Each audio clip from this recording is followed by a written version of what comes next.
Hello, everyone, and peace of Christ to all of you. I hope today we will have a good topic to discuss, and I believe it's very important topic can impact the life of many people. Many years ago, mm, maybe 10 years ago, time go fast. I was having a debate in a chat program. It's called Paltalk, and the debate is about women in Islam. And uh, second day I receive a long message. I used to have my Paltalk open so anyone can text me, the same as Skype. So I received a long message from a woman. She was going to marry a Muslim, and she was nervous about such a decision. And in her message, she's saying that she entered Paltalk in her wedding day. She was so nervous, and she's waiting for the car to pick her up, the limousine, which means she will get married like in an hour or two. And she's ready to go, and she decided to go to Paltalk. And then she's noticed there's a chat room talking about women in Islam, something like that, women right in Islam, etc. And she entered, and she heard the Muslim saying that a Muslim man, he have the right to beat his wife. And we have like this Muslim, he was a little bit honest, so he was saying things kind of how it, like, I mean, the way it is, not a fabricator. So this woman, she sent me a message saying, yesterday there is something very important happened to me. And she told me the story. I never spoke to her. Actually, I never spoke to her even after that. She sent that message and disappeared. And she said she was going to get married from a Muslim, and then she heard the debate, and she told, after she heard that, she called her future husband, and she told him she want to change the date because she is not sure. And she said the second she said that to him, he started threatening her, saying to her, do you know how much this has cost me? Do you know how much I spend money? I'm going to find you. I'm going to make your life miserable. I'm going, to the point he go to like threaten to threaten her life. And she said to me, thank you, because look, I just told him I'm not sure, and he's talking like as if he want to kill me. So what if something happened in the future? So she was saying, thank you, watching your debate yesterday changed my life. Now many naive people, they are driven by emotion. Like God, he created us with emotion, and emotion can be good, but emotion, it can be stupid if it is not wise. I mean, you have to walk together, emotion and wisdom. When I do anything in life, like now, let us say I want to go and I like to visit the old ancient Assyrian buildings in Iraq, but it's occupied by ISIS. I mean, this is stupid, right? Let's say I have emotion. Let's say I am an Assyrian and I want to go there to visit my heritage, but that will be stupid. I have emotion, but my emotion will lead me into, I mean, they will kill me there. This is ISIS territory. They occupy it. Now for sure they are gone. But I'm saying that you should not be a fool by emotion. You have always to think wisely, and not only with Muslim man, anyone. I mean, it's good to be in love. No, nobody's saying love is good. Life without love is useless. But love, not to the point you are a fool. So now, what is the problem with marrying someone he is a Muslim?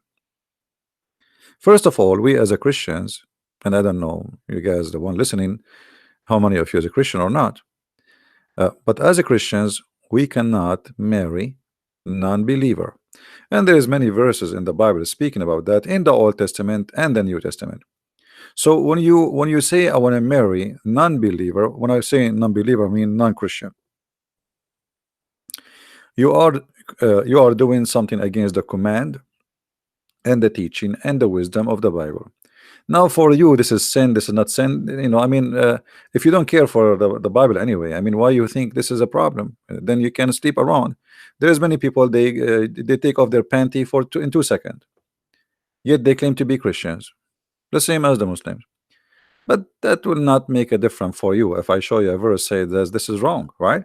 If I show you that you should not sleep around before getting married, then you will say, I mean, yeah, I agree with it, but I do it. Okay, so this is when we say the Bible says is for those who consider the Bible the book of God, and they are really Christians, not a Christian by name, who don't care really what the Bible says. And the Bible says clearly that you cannot mix between righteousness and non-righteousness. Those who have God and those who have idols, those who have the true belief in the Messiah and those who don't believe in the Messiah. The verses is so clear in the Old Testament and the New Testament. But as I said, if you don't believe in the Bible, I mean, who care for you? I mean, you don't care. There's many people, they claim to be Christians, but she have a boyfriend and he have a girlfriend, and they sleep together. Now all of us, we commit sin. I'm not saying this is not sin is sin, but not a lifestyle. When you make it a lifestyle, then that's mean Christianity is not really your lifestyle too. If your lifestyle is sleeping around, don't claim to be Christian. You're just following you are born of parents, they call themselves Christians, and maybe you go to the church just to it's like a social club. So either you follow the Bible or you don't follow the Bible. If you don't follow the Bible, then you are not a Christian at all. You are just pretending, fooling yourself, saying I am a Christian. And I'm not talking about somebody committing sin and then he regret the sin, because the nature of a human being is he do wrong. But a Christian person, when he commits sin, he say to himself, this is wrong, I will fight it, I will not do it. But you make it as a lifestyle, that's mean you don't really believe in the Bible and you don't care. So the Bible is so clear that we cannot really have mixed marriage. We cannot have relationship between a man and a woman. It doesn't matter who is the man and who is the woman. The man is the Christian or the woman is the Christian. Doesn't matter. As long it's only one side Christian and the other one is not, that is not the case to practice, because the Bible says this is wrong. Now, why the Bible is wrong? I mean, saying this is wrong. We will go into details, and I will try to explain even for those who don't believe in the Bible anyway, because there's many, maybe they are atheists and they don't believe in the Bible, so the Bible is not a problem for them to stop them from doing such a thing. You see, I made many videos before and I said don't marry from somebody from different culture. As an example, I am an Arab. And to make it simple, I have different culture. You like it, you don't? Well, I am born from the Middle East. My family, my parents are Middle Eastern, so I have different culture. What I can do with it? So you marry someone like me. I am a Christian, not even a Muslim. You marry someone like me, and then you expect to have a perfect marriage. That will happen only if one of us compromise his culture. One of us have to compromise. And how much compromise you do, I don't know. Somebody is born in America, he grew up in America, and he did not really practice his background culture like his parents' culture. Even that one can be still under the influence of his parents' culture. So what about a person he have totally different culture from yours? Someone he believe that a man should not be questioned why he did beat his wife. You cannot question the man. So we are talking about not only a culture thing, we are talking about things beyond, beyond your expectation. So I wish I can play this video for you. This is made by Channel 4 in England. They recorded people secretly, in their like investigation, and the Muslim sheikhs all over says the man he have the right to beat his wife. This is the Quran, chapter 4, verse number 34. The Quran says beat them. So what the problem? If the Quran says beat them, then you can beat them. So when you marry from somebody, he believed that a man he can beat you,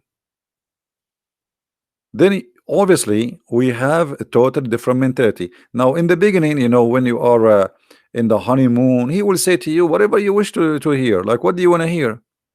Actually, all men, in order to get to the panty of the women, they say whatever they want the women she like to say to hear. Right? Not only Muslim men. He say to you, I love you. He say to you, I'm crazy about you. He say whatever he say, just to get what he want. But then later the stories will be different. This is what the Muslims believe about women, and this is their holy scriptures. Holy scriptures, in case you do not know, mean that is no question about it. There's no compromise. This is holy for them.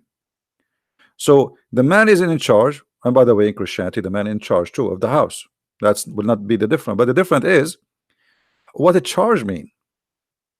The man in Christianity in charge, that he is the one who sacrificed himself, the same as the Messiah. He sacrificed himself to the church.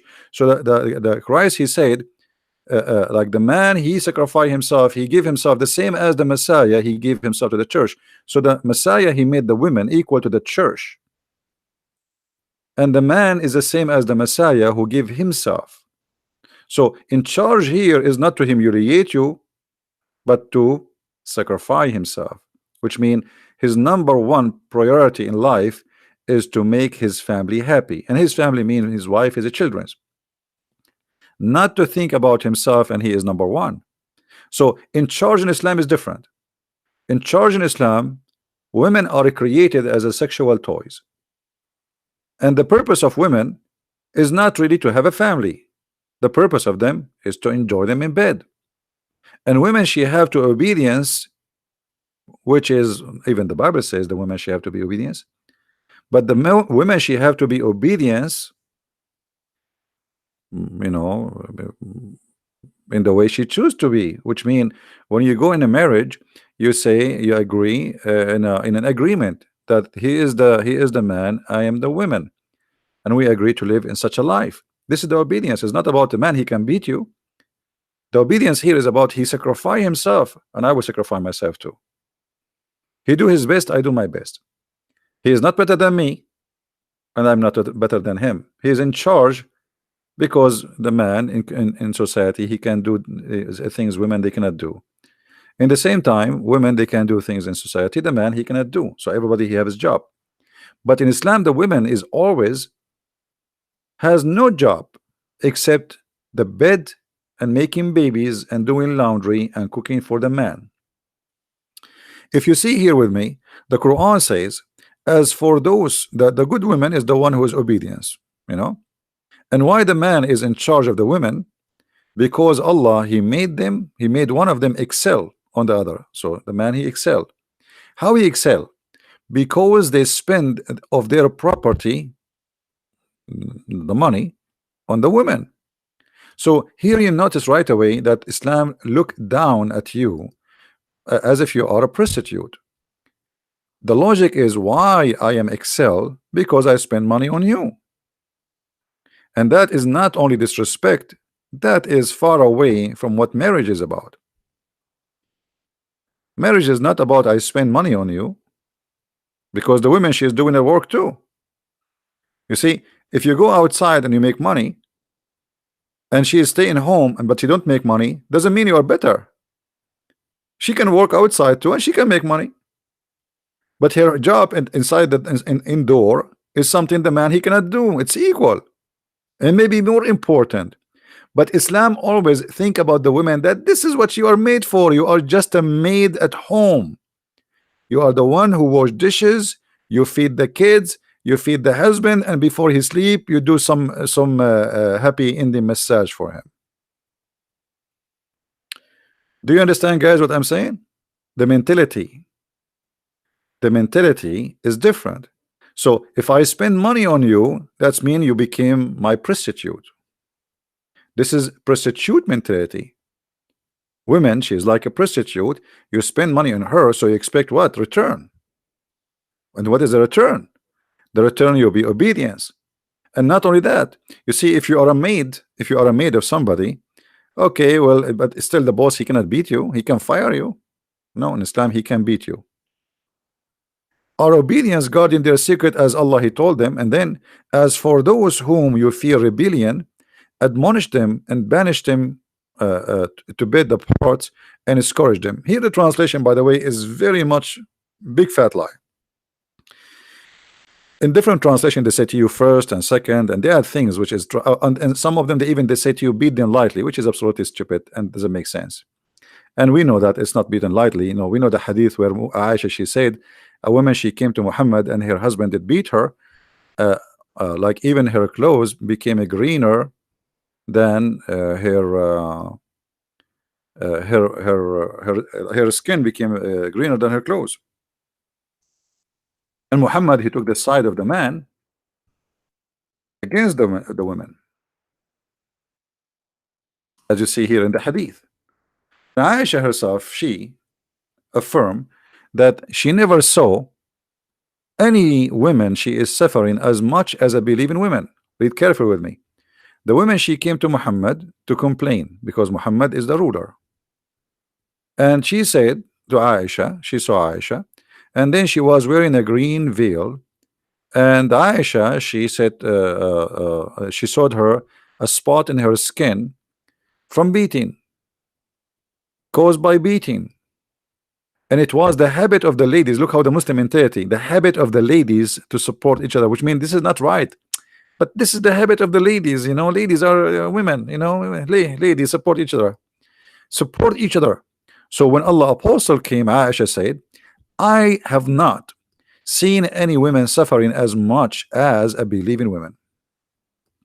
This is summarized for us the life of women in the time of Muhammad. They have no just life. She never saw any women between the Arab suffering as much as who? As a Muslim women, which means Muslim women is the most of us who suffer. I mean, all of you speak English better than me, and I think the meaning is so clear, correct? So a believing women, she suffer a lot. Suffer a lot from what? Beating. And if you read the whole story, Muhammad, he did not even ask the man why you did beat his wife. Not only that, Muhammad, he took his side, and the man, he did beat his wife because the women, she don't want to sleep with him. So Muhammad, he told her, you cannot do that, which means he took the side of the man. He's right, he had to beat you. And he told her, you have to sleep with him. So Islam promote rape, because if a woman, she is your wife, doesn't mean you can force her into sex. But Islam not only force you into sex, the man, he can use violence with you, beat you, and rape you.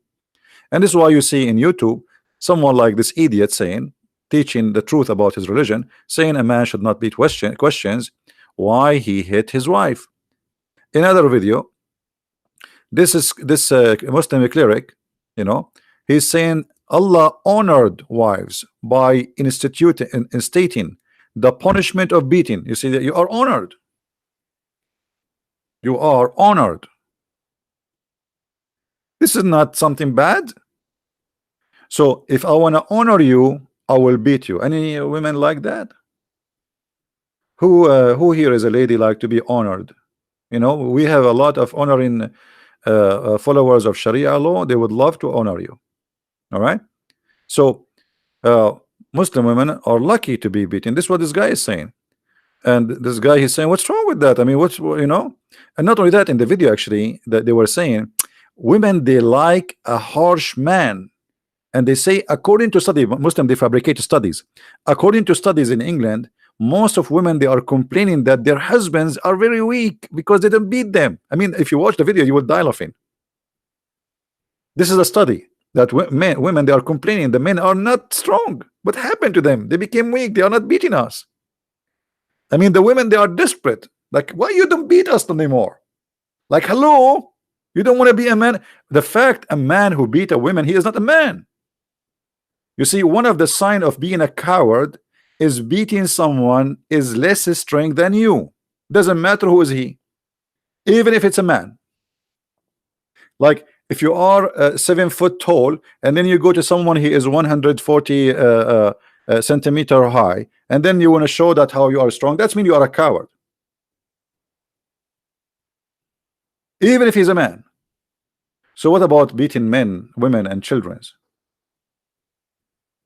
A man of honor, he will not do that.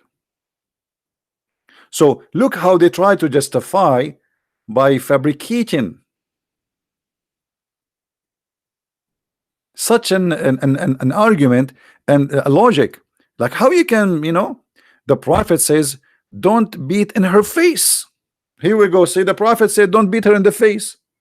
So where you beat her? Beat her in her chest, the same as Muhammad, he did beat Aisha in her chest. Beat her in her ass. I mean, do you see how Islam honor you? The prophet said, don't beat her in the face.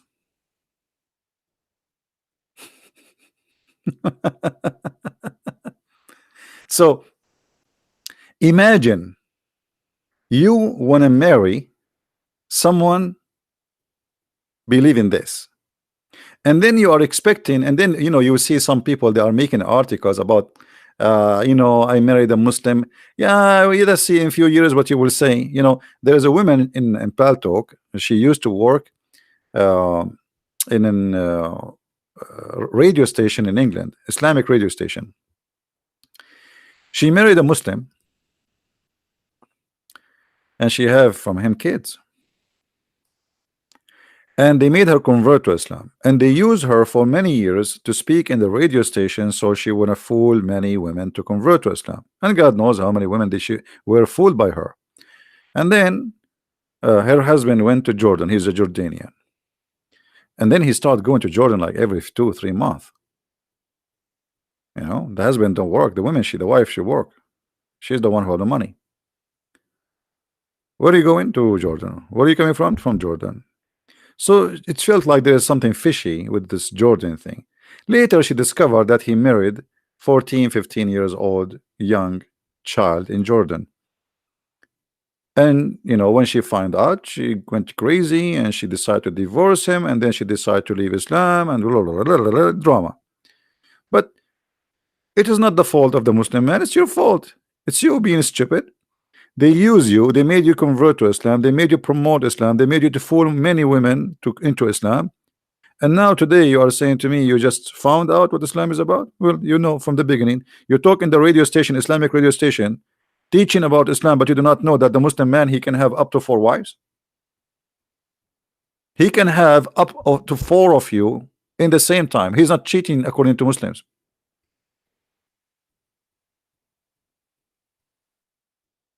A Muslim, he do not need to cheat in order to sleep with someone else. Islam is religion teach cheating legally. If you do not do it in England, because Islam like is not the law of England, he can do it still secretly without announcing the marriage.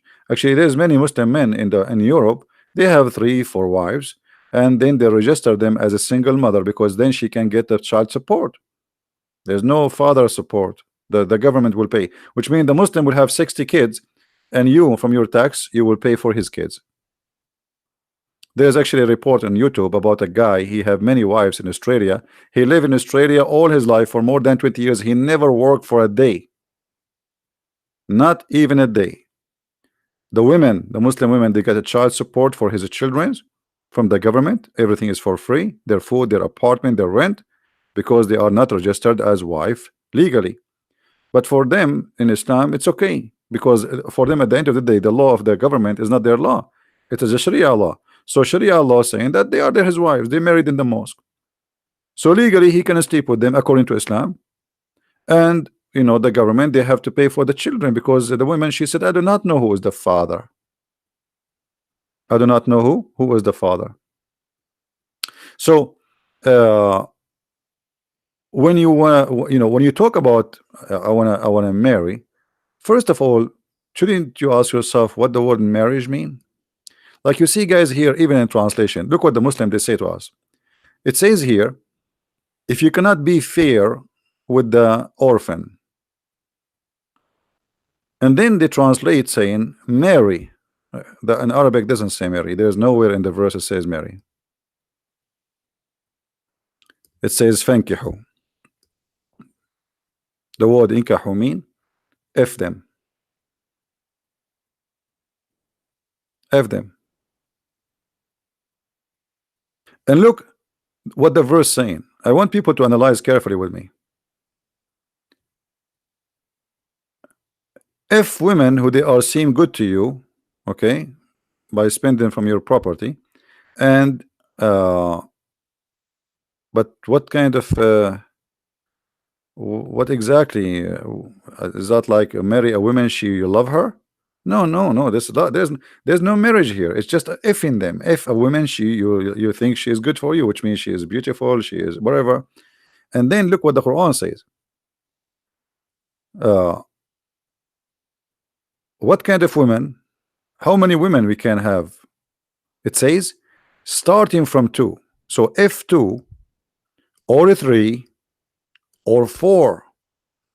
If you cannot if two or three or four, then you can if one. And here justice, by the way, is not about being just, it's about being you can afford it.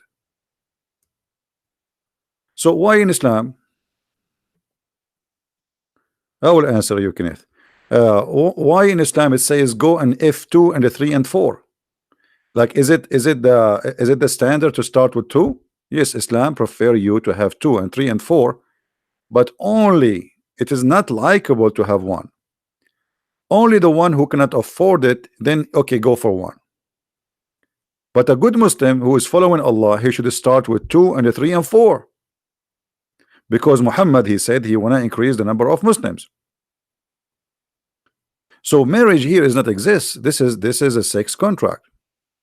Now I will go back to the verse. I want to see the question. What if one Christian married to a Muslim woman, then later they have a child is a Christian, later the Muslim women convert to Christianity? My friend, you are describing for me a beautiful story. Most likely is not going to happen. So you are guessing maybe this will happen. What if this is not happen? What is the opposite? What if the women, she was able to make you and your children Muslims? Secondly, who said to you you can marry a Muslim woman? If you marry a Muslim woman, her family, they will do honor killing. Maybe you do not know that, right? Because it's forbidden in Islam to marry a Muslim woman. And here you need to ask yourself, why in Islam a man, he can marry Christian women, but a Muslim woman, she cannot marry a Christian man? Because the law is that the children, they belong to their father. So Islam allow, just for the sake of increasing the number of Muslim, allow the Muslim man to have a non-Muslim woman in his bed, but not because he will love her, but because to increase. Otherwise, why a Muslim woman, she cannot marry a Christian man or a Hindu man? She cannot. You see, if you search in Google, Tunisia just left the ban of marrying non-Muslims, but this is the only country in the Middle East did that, because they are trying to they are under the influence of many European many Tunisian, they live in Europe. So now they decide that this is not right. I mean, so, but this is against Islam. There's many Islamic countries, they made a threat against Tunis. Actually, they threat them, they will they boycott them, they will not buy product from them, just because they decide to allow a Tunisian woman to marry non-Muslim. Why a Muslim woman is not allowed to marry non-Muslim? This is Islam Online. You can search in the internet. So the point of marriage here, obviously, there is something fishy. I can marry from you as a man, but you cannot marry. I can marry your sister, but you cannot marry my sister. Why? Oh, because you are a filthy pig, and then if you marry my sister, you will make her kids Christians. I'm a Muslim, I will marry your sister, and I will make her kids good, which is the Muslims, right? So this is the logic. They are not marrying really. It's just it's a agenda. It's an agenda to promote the number of the Muslims. So you will be naive if you think, okay, well, I'm going to marry a Muslim woman, and then the kids will be. It might be the opposite. Actually, most of the time, it's going to be the opposite, because Muslims are very well trained to attack Christianity, and everything in Islam is based on attacking Christianity. So this woman or the man you marry, he is already full of it. All his life he is hearing articles, the Quran, the Christians are bad, the Christians are actually. And here, by the way, you will see the hypocrisy of the cult of Islam. How in Islam it says you cannot take a Christians and Jews as a friends, and then in Islam it says, you know, okay, you can marry from them. For the sake of promoting the numbers, they are willing to do so, right? If a Muslim cannot take you as a friend, that means your husband cannot take you as a friend. Let us say you are a Christian woman and you want to marry a Muslim, and you know obviously you are not really too much of a Christian woman because you don't care for the Bible. For the Bible says it clearly, you know, you can go to Corinthians, you will see clearly it says you cannot do that. Oh, you believe, take not the Jews and the Christians for friends. They are friends one to another. And he among you who take them as a friend, he is one of them. He is a wrongdoer, he is an evil. Okay. So now the man, he want to marry you, but he cannot take you as a friend. Guys, are you listening? Did you notice something wrong here? Did you notice something wrong? He is willing to marry you, but Quran forbid him from taking you as a friend. So what are you? You are just a sex partner. Islam does not promote marriage. You see, this is why the Quran did not use the word marriage. Let me find you, because some Muslim they will say, oh no, the word inkahu it means marriage. Absolutely false. Let me show you the reference.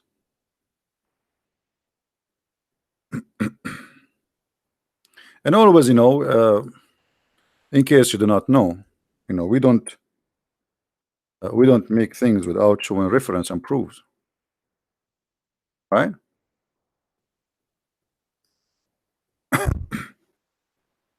Otherwise, talk is cheap, right? Anyone can talk, and talk is cheap. We don't do Islamic method of argument where talk is cheap and they say whatever and they debate themselves and they win the argument because nobody is answering them, getting them busted. So let us see what the word nikah mean. All right, where we can find the word nikah?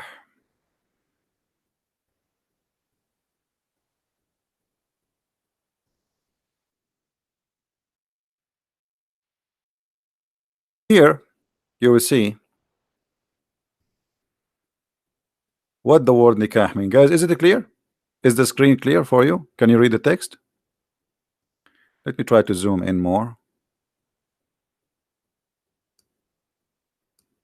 Nikah literally means sexual intercourse.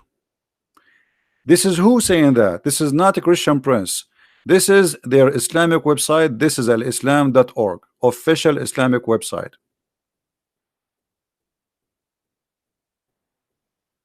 Did we prove it? So what the term the Quran use, which Muslim they claim it's a marriage, F them. Have you ever heard of a God saying go and F2 and the 3 and 4, and if you cannot afford it, F1? He could not even use the word marriage. He used the word F them. So you talk about marriage, they talk about effing you. Excuse my language. Are you getting the point? So not only we have different culture, we have different definition for the relation you are going through. A Muslim, he can divorce you easy because he is not marrying you, he is hiring you for sex. You can go right now and let us search in Google. Give me a second. A Muslim man, he can divorce you by a text message, as simple, as easy as that.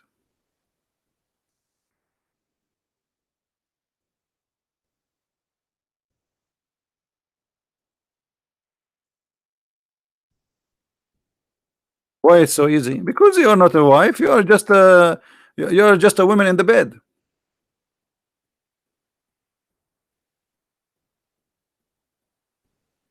All right, look at the divorce by text message.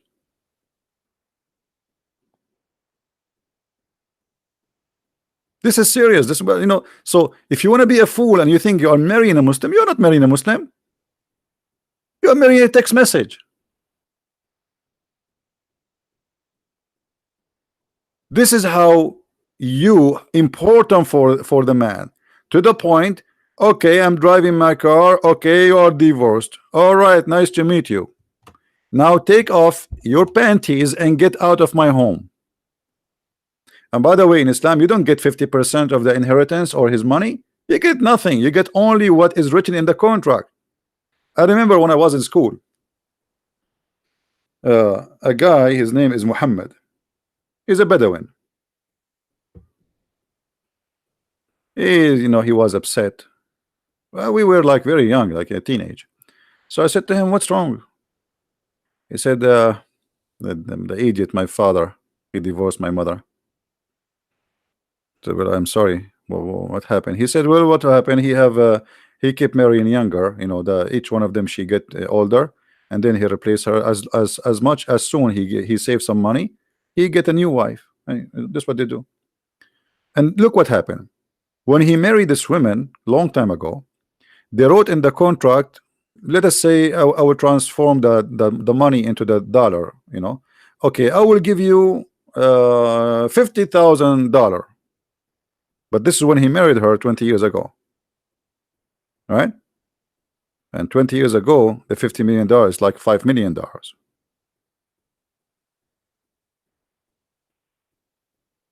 When he divorced her, the money she got from him is what is written in the contract. He said it's not enough to buy a TV, which means it's not even equal to a $100. Imagine. So she spent most of her life washing his underwears, taking care of his family, and now she have to leave with less than $100 in her pocket.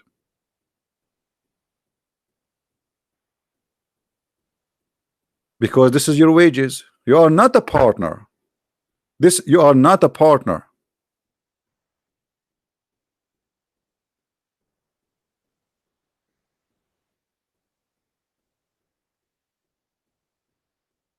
So if you think you are getting into marriage, I say to you, sorry, you are being a foolish person.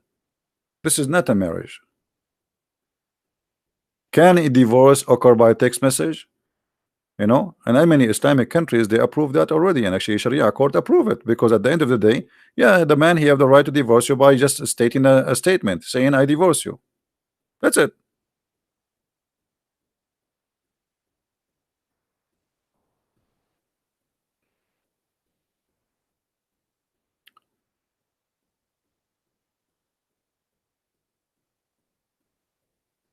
Be serious, guys, in the text, please. Well, what we are talking about is serious, but maybe some of you is taking it as a joke. There's many people, their life can be changed and can be switched upside down by such a mistake they do in their life.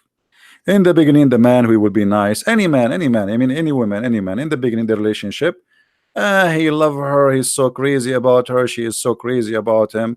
So first day, okay, you have a date, he opened the door for you, he opened the car door, he hold her from your hand to step in the step as if you are like a butterfly.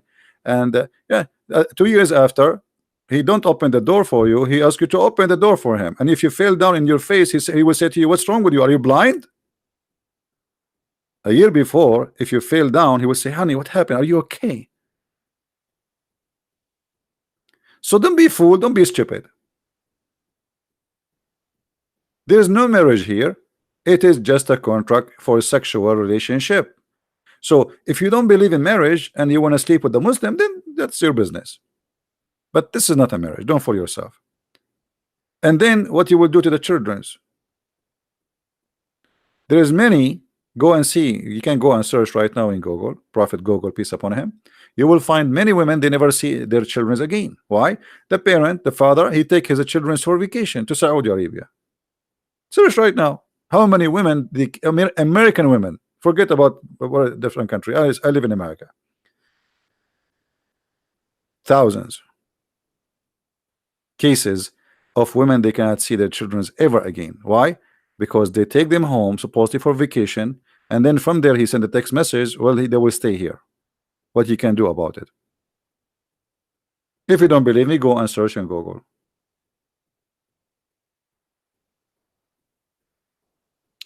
Yeah, Muslim, and Muhammad himself, he did that.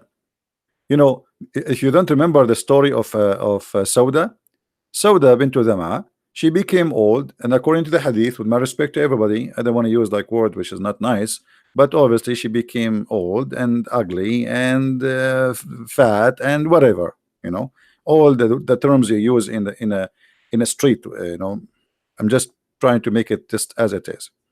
So uh,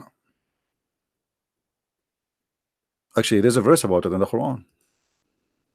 You see, in the Quran, it says, if a woman, if you fear that they are doing the shoes, you beat them. You beat them. But if the man doing the shoes, look what the Quran says. The same act.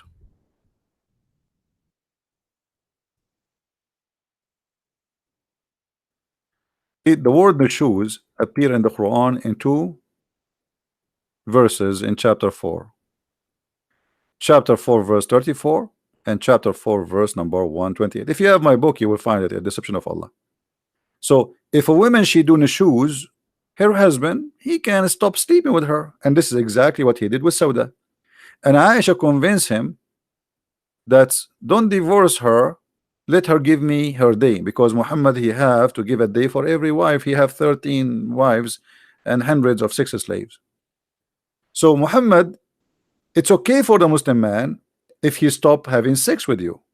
Actually, you are lucky if he stop having sex with you, he don't divorce you, because this poor woman Sauda, she will be homeless. There's no retirement. I mean, how she will support herself? She served him all her life, and now he will dump her because she became old. So Sauda, she spoke to Aisha. She heard that the Prophet, he is going to divorce her because he stopped coming to her house. So Aisha, because she's smart, she said to Muhammad, don't divorce her. I mean, what you will lose? Make an agreement with her that she agree to give you the day which you used to give to her to me. So I will have 2 days. 2 days mean more money, because all the gifts, they come to Aisha. If you remember the story where all the wives of Muhammad, they were fighting over the gifts. The gifts, they come to the house of the Prophet wherever he is. So if the Prophet visiting Aisha, the gift will go to the house of Aisha. If Muhammad visiting Hafsa, but then Aisha, she threat all the people that, you know what, if you want, the gift is a bribe, is not really a gift. If you want what you're asking for to have to come true, then you better to send it to my house, because I am the one who have influence on him, who can make him agree to do what you ask for, because the gift is a bribe. It's like you have a minister in a government and you want him to do something for you, so you send him a gift. Otherwise, why people want to send gifts to the Prophet? I mean, you're a prophet of God. What does that mean? What's what's gift about? Is about what? And why they are coming to the house of Aisha? So here you will see in chapter 4, verse number 28, it's a story about Muhammad. He don't want to sleep with a woman, she is old.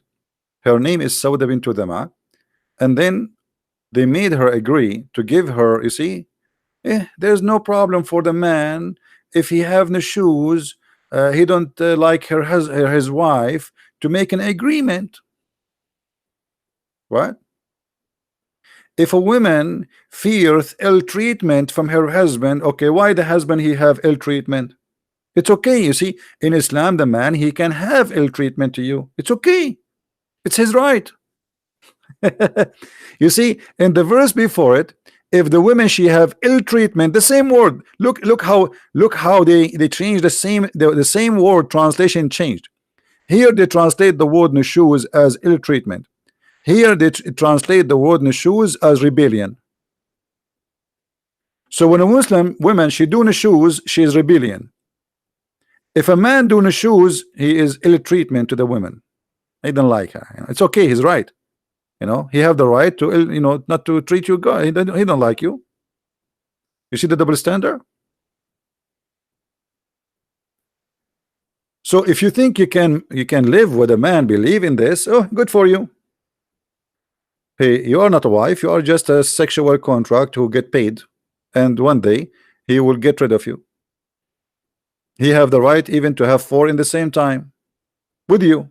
He can go legally, officially, he can go to McDonald's and sit with 4 women in his table, and he hold their hands and he said to them, today get ready, I'm coming to your bed, in the front of your face, legally, because this is his religion. So people, they can be foolish and we can be stupid, and what we can do for them. In the beginning, you are in relationship, you are driven by emotion, the guy is nice, I like him, he's, and by the way, Western women, they like Middle Eastern men, because Middle Eastern men, they are different from Western men. And let me explain to you. I am a Middle Eastern, right? So a Middle Eastern man, he don't like a woman to pay. Like if you go to a place, the women, no, she should not pay. It's like a shame. But this is not because he's good. Yeah.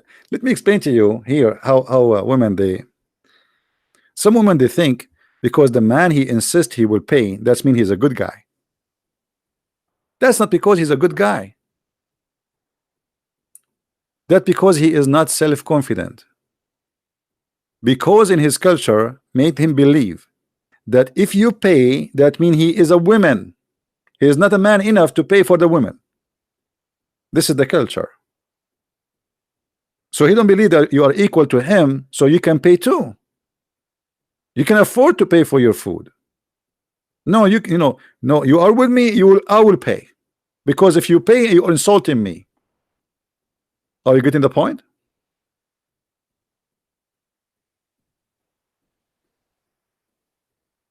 Do you guys understand me? It's not because he is he's better than a Western man. No, because he look at you down. You are under his. This is what you see. This is why the verse there, it says, why the man, he is in charge. Do you remember, guys? Why the man is in charge? Who remember the verse? Why? Because they spend of their property. Do you understand, people?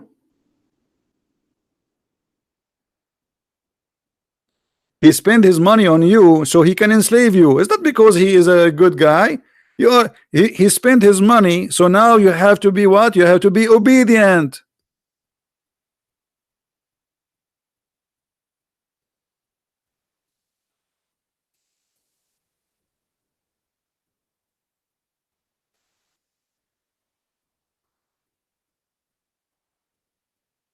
And I'm talking about my own culture. I'm coming from there. And even some Arab Christians, they do that too. I mean, they think because they spend some money on you, it means they own you. And actually, this is the mentality of many people. They spend some money on you, they think you are owned by them, right? Okay, I paid. I paid. So it's like you are doing a service for in return. So that's like a prostitution. And actually, Muhammad, he promote prostitution.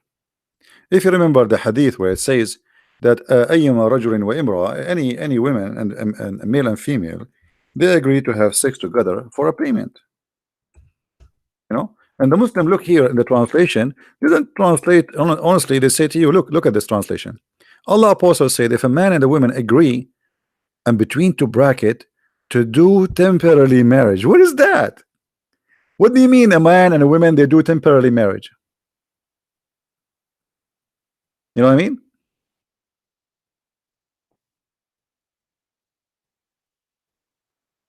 Have you ever heard of a cult like this? A man and a woman, they agree to do what? Sex. Is that sex because they love each other? No. Here, what Muhammad is talking about, there's a condition. If we search right now in Prophet Google, let us do that. We can search for conditions of mut'ah. Let us see. I will search in English so you can read with me. Conditions of mut'ah. There's conditions. What is the conditions? Let me find you the conditions. All right. The 4 pillars of mut'ah. This is what this is a Muslim website. Don't say Christian Prince making things up, blah blah blah. I know you Muslim. The funny thing about the Muslims, you bring a cucumber. You make it, hold it in his hand. You ask him, what is this?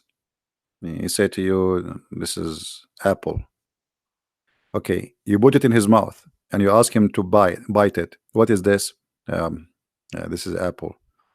You make him, chew. Okay, how it tastes? Tastes like apple. So you show it to him, you put it in his mouth, still he deny, and he don't want to say, yes, this is what it is. So this is what we do. We show it to them, and still they will say to me, liar.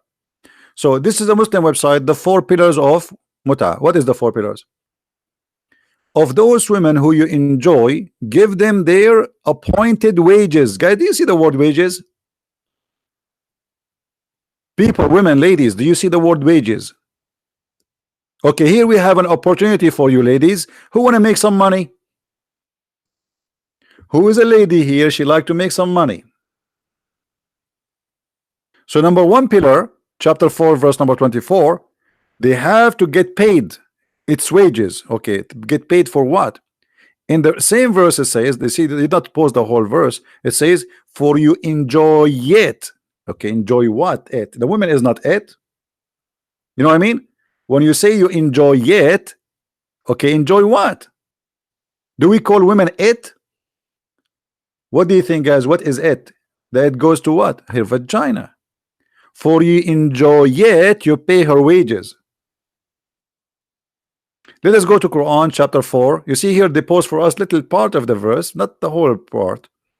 Let us go to chapter 4, verse number 24.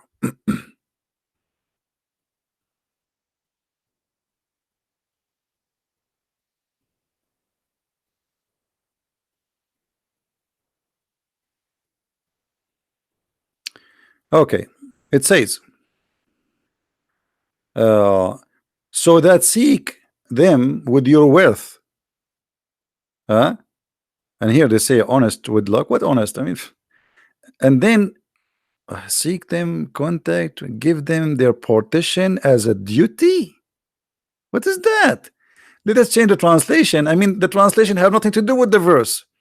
Let us go to different translator. You see right away when we change the translation change everything. That's why I say, you cannot learn Islam really from somebody who don't know Arabic very well, right?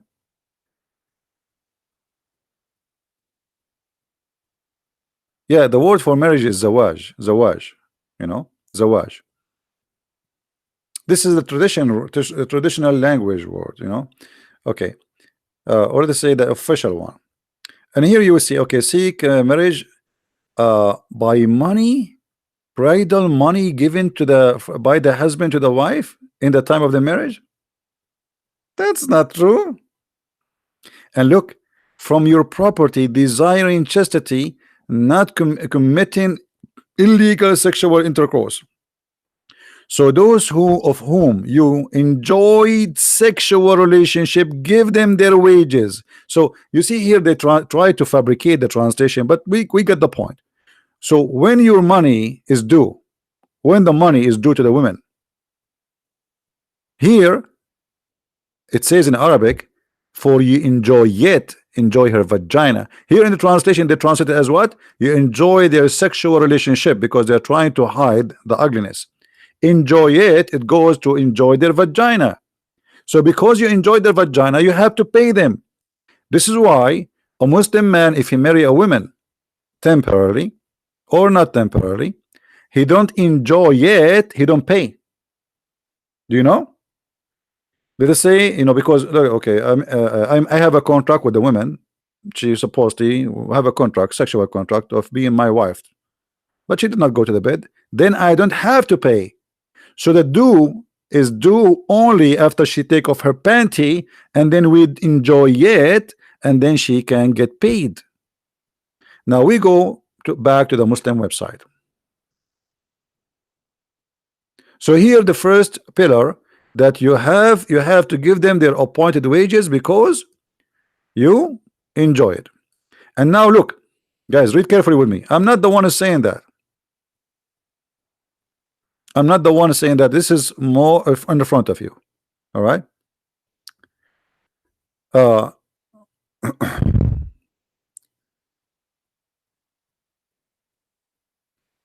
are all employed. The women,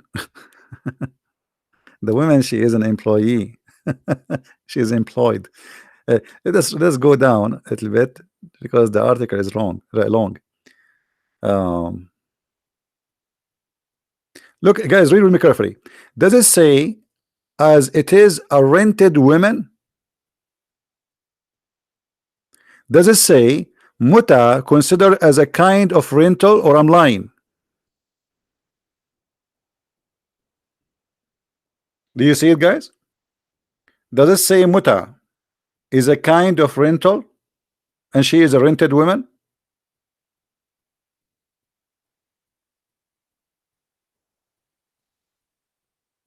Who is a Muslim want to say something to us? Who is a Muslim want to say something to us?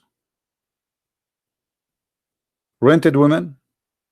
So you want to marry a man, he believe that you are rented women? If you tell me that your husband he don't believe, so why you call him a Muslim then? Why he claim that he's a Muslim? Why he call himself a Muslim? Okay, call yourself Hindu. Say I'm an atheist. The second you call him a Muslim, this is his belief. So stop being stupid. Rented women. You are not a wife in Islam. You are rented women. I hope those who make videos, I mean, out of my videos, they can cut the videos and make it short and, like, you know, cut this part and show everybody. And maybe I should make a short video about this topic, rented women. Maybe tomorrow I will make a video about rented women. So where is the marriage? Where is the, you see, marriage in Christianity is a holy relationship. Marriage in Islam does not exist. You are a rented woman and you get paid for what you are rented for. That's why the man, he can text you message and he divorce you because you are just an employee.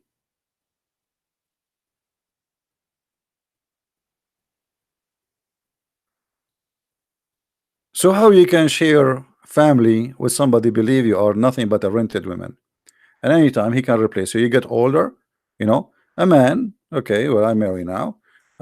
You see, a man, he can uh, he marry you when you were 20, you're young, beautiful, etc. And then after a few years you gave birth, and then your body change and etc. And then he find a new rental woman. That's it. The only reason for a Muslim man to stay with a one woman if he cannot afford it. That's what the Quran say, not me. Correct? If he can afford it, he have the right to replace you. Like now, there is a bigger TV and a 65 inch, 70 inch. Why you want to stay with the one is 20 inch? This is the mentality. So how we can consider this as a marriage?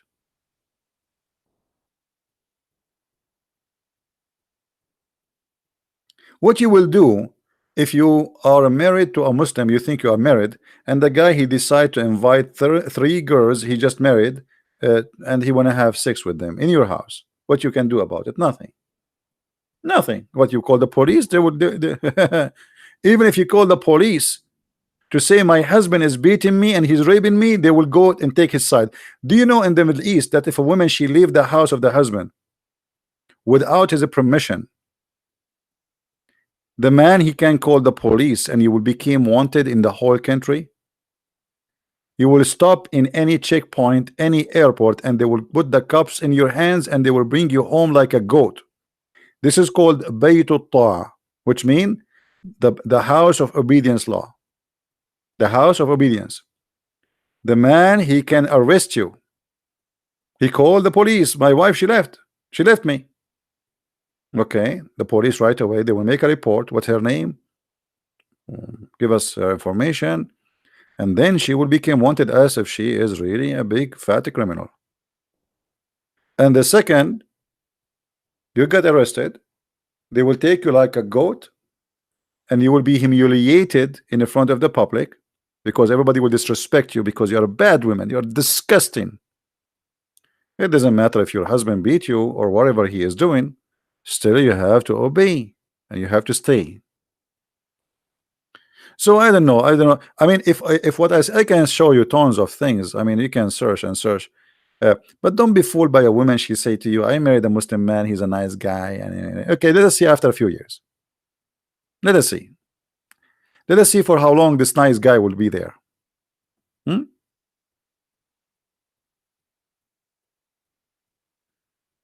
Uh,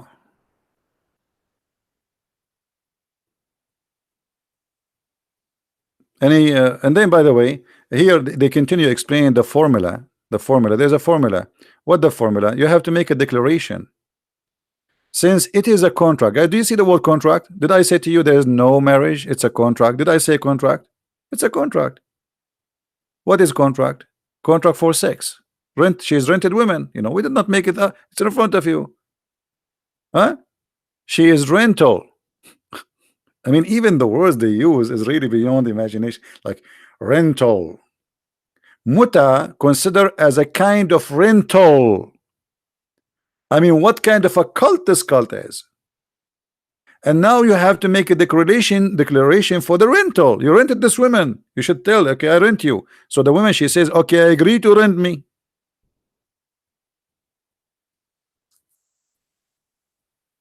Hmm?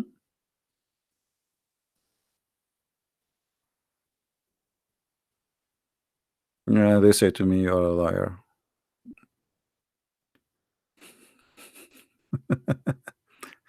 In the definition of rental,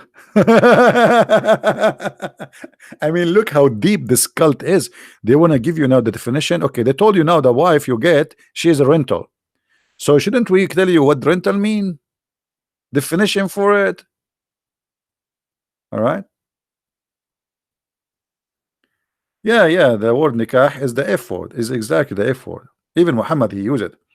You see, in the hadith Muhammad, a man he committed sex. So he said to him, did you touch her? Did you wink to her? Did you kiss her?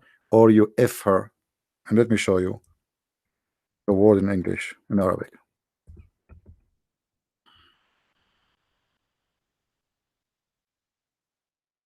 All right, here we go. This is the word in Arabic as it is in the screen. Did you F her? If you go and read the translation in the English, they don't say did you F her.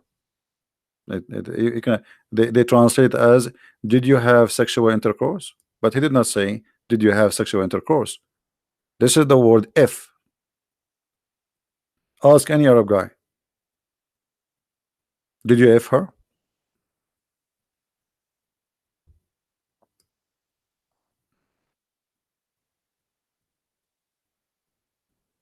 All right, so you rent the woman and now you made an agreement, but this agreement have the conditions still. There is a formula. You have to make declaration for the contract of sex, because she is rental, yes, but you have to announce it, and she have to accept, and she have to announce how much. The person, a man can be etc. contract or only with Muslim or one of the people of the book. Look how nice they are. They can do contract of muta. You want to be rented? Who is a Jewish woman or a Christian woman here? She like to be rented by a Muslim woman. Look, there's an empty available. We have vacancies for jobs. Look how nice Islam. They can hire only a Muslim women or a Christian or Jews for this job to be rented. I mean, what do you want more? What's wrong with you? It's a great job opportunity. 2 hours sex, you get paid. And by the way, there's no need for divorce. Before the man he put his pant on, the divorce is initiated, because in this contract you have to say for how long. This is what they are coming, like here they say the person, and then you will see they say to you the timing. You see the time period, you see the mudda, the time period, which means you have to agree, both of you, for how long. So if you agree, like let's say you are going in the elevator and you are a male and she is a female, and you both of you are Muslims and you like her, she is beautiful, you can do muta. Especially if you live in the Middle East, the elevator can lose electricity for 10 hours. So you say to her, can I do muta with you? and then she say how much you will pay. You say, you don't really look good, so I will give you a price of a hamburger, $5. And then you have to say for how long. You see, Islam is it's a very decent religion. You cannot just say I want to have sex with you and I will pay you. No, you have to say for how long. And then the women, she have to repeat after you, and she say I agree. Read with me, guys. Read for me. I'm not saying that. This is in front of you. Imam was once asked if it's possible to conclude a contract of muta for 1 or 2 hours.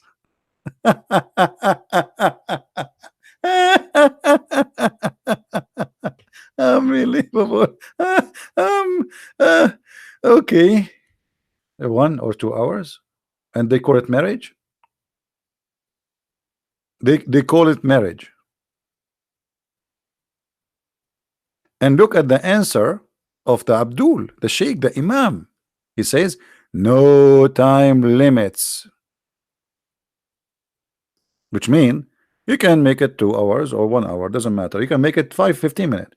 You can make it a day. This is a decision you make. All right. So Sheikh Al-Ansari in all the hadith indicate that it's principle for the agreed upon time period either to be joined in the moment or concluding a contract to be postponed. Not now, I'm busy now, so our muta will start tomorrow at 6 o'clock. Unbelievable. I love it. You want to contact me, people, they will post my pal talk. You can contact me there. So I mean, you want to marry a Muslim? Go ahead, good luck. You know, for me, I do my duty to share my knowledge, and foolishness. And here now the payment, they call it the door. By the way, it's not called the door. It says the ujur, the wages. Even in their translation, if you go up, it says wages. You see what door? Wages. It is literally wages. It's what the Quran says in Arabic, ujurahun. So after all of this, you discuss how much the money she will get paid. The contract must mention a door of known, the wages of a known property, whether in cash or kind of whose amount is safe from increase or decrease. Like, come on, we have to make an agreement. I will give you 10 watermelon. Those 10 watermelon is for you if you take off your panty.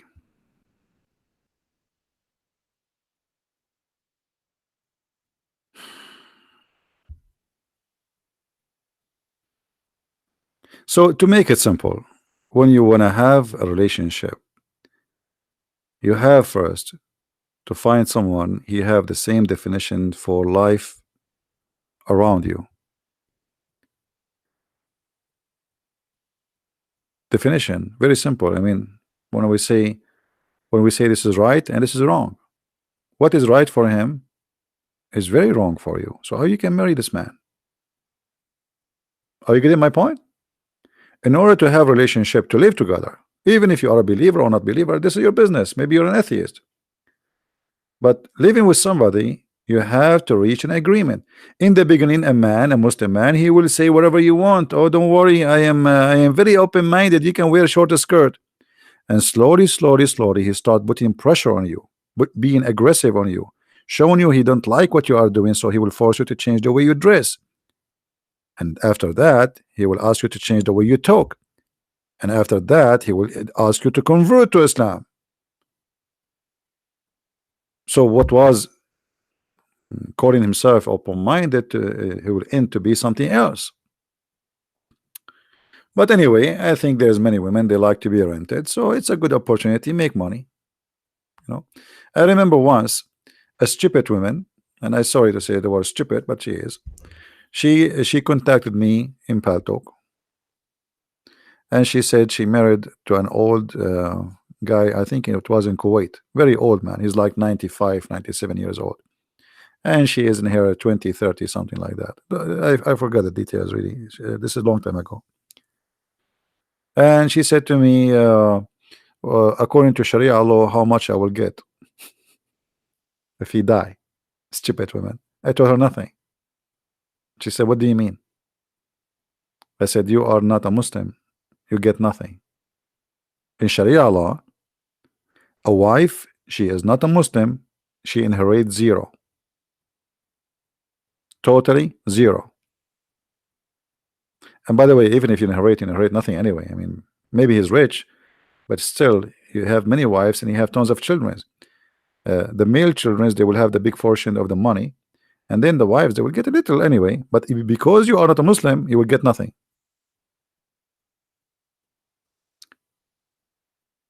Zero. A non-believer cannot inherit a believer. That is an Islamic law.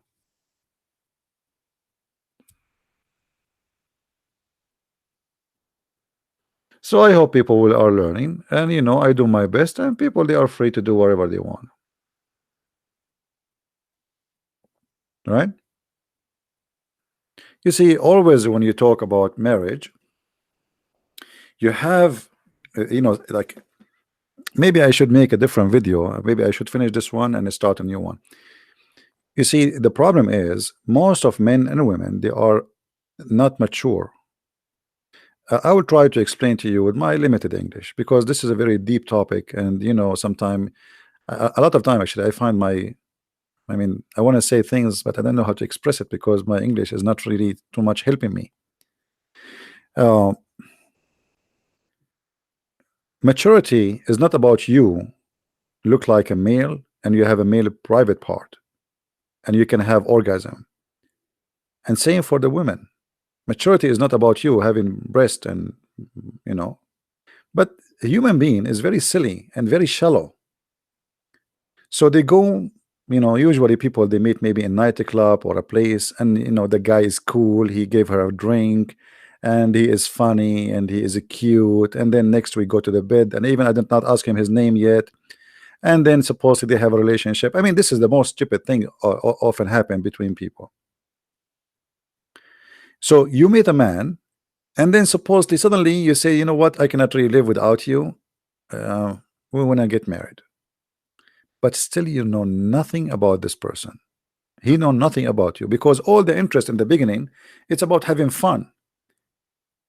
What it's called relationship, like friends with benefit, and then the friend with benefit become marriage. But you do not know him yet, because you never have a serious discussion, you never have serious topic, you never have serious life. You have fun life. We go to the club, we go to the dinner, we go to the picnic, we go, and Fred is inviting her here and there, so it's fun to be together. But this is the fun part. And then when you get involved with real life, then you notice that this person you get married from is not what you think. He's far away from your dreams. But he was the same as before, but because you were a fool and you never asked a serious question before, you were busy asking him what music you like, which actor you like. I mean, all of you know what I'm talking about, right? Silly questions. I mean, what that will make a difference? I mean, what? So they ask all kind of stupid questions, but they never go deep to inspire the personality of this person. What is your favorite wine? I like that wine. I mean, what a conversation. Supposedly now this is a deep conversation. So when you are shallow, you get a shallow marriage, and you get a shallow relationship, because it was shallow, it will stay shallow, will end shallow. And shallow is very simple to be destroyed. When little wind come, you have no roots. The wind will unblock your plant so easy. I don't know if what I said is clear or not. Red Rabbit saying, can God die? CP. Yeah, Red Rabbit, this is stupid of you, and this is very normal from a Muslim to be like that. Because when you say to me, can God die? You are saying that God, he is God if he did not die. Correct, guys? Is that correct? Let's go move to this Abdul. Let me teach you how to get Abdul busted. You see, I never saw those people. They have low IQ. The second you say to me, can God die? You just said Jesus is God, and I will tell you why, Abdul. In your religion, Jesus did not die. So I want to ask you, why Jesus did not die? I'm using your logic. So in Islam, Jesus then must be God because he did not die. After 2000 years of Christ was exist in Israel, you Muslims believe he's alive.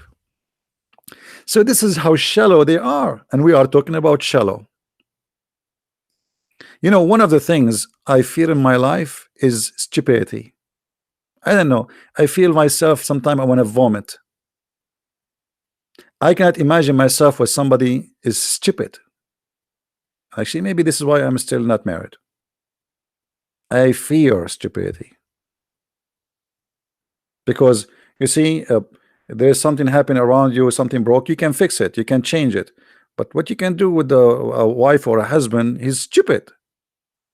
Look at this guy. Imagine you marry this guy.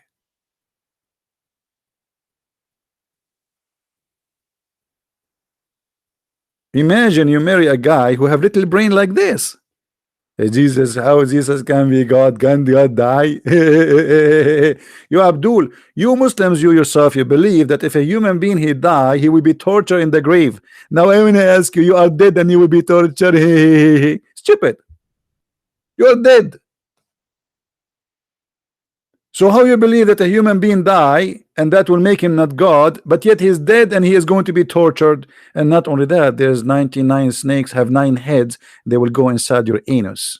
I don't know how big your anus is, but I would like to see how big the garage will be in the judgment day.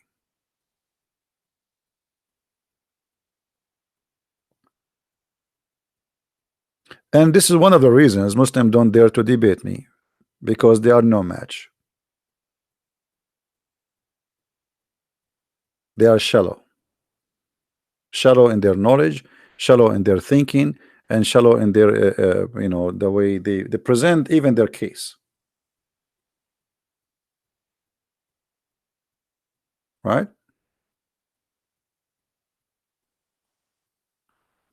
So always when you wanna and this is my advice for everybody, and you don't have to listen to me. I mean, maybe you are maybe know better. I'm not here to tell you what to do. I'm just sharing my opinion, that don't be shallow when you meet somebody, otherwise you will have a shallow relationship.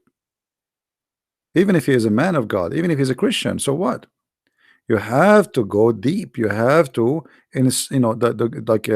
ask serious questions about serious matters, even speak about politics, even speak about issues happening in real life.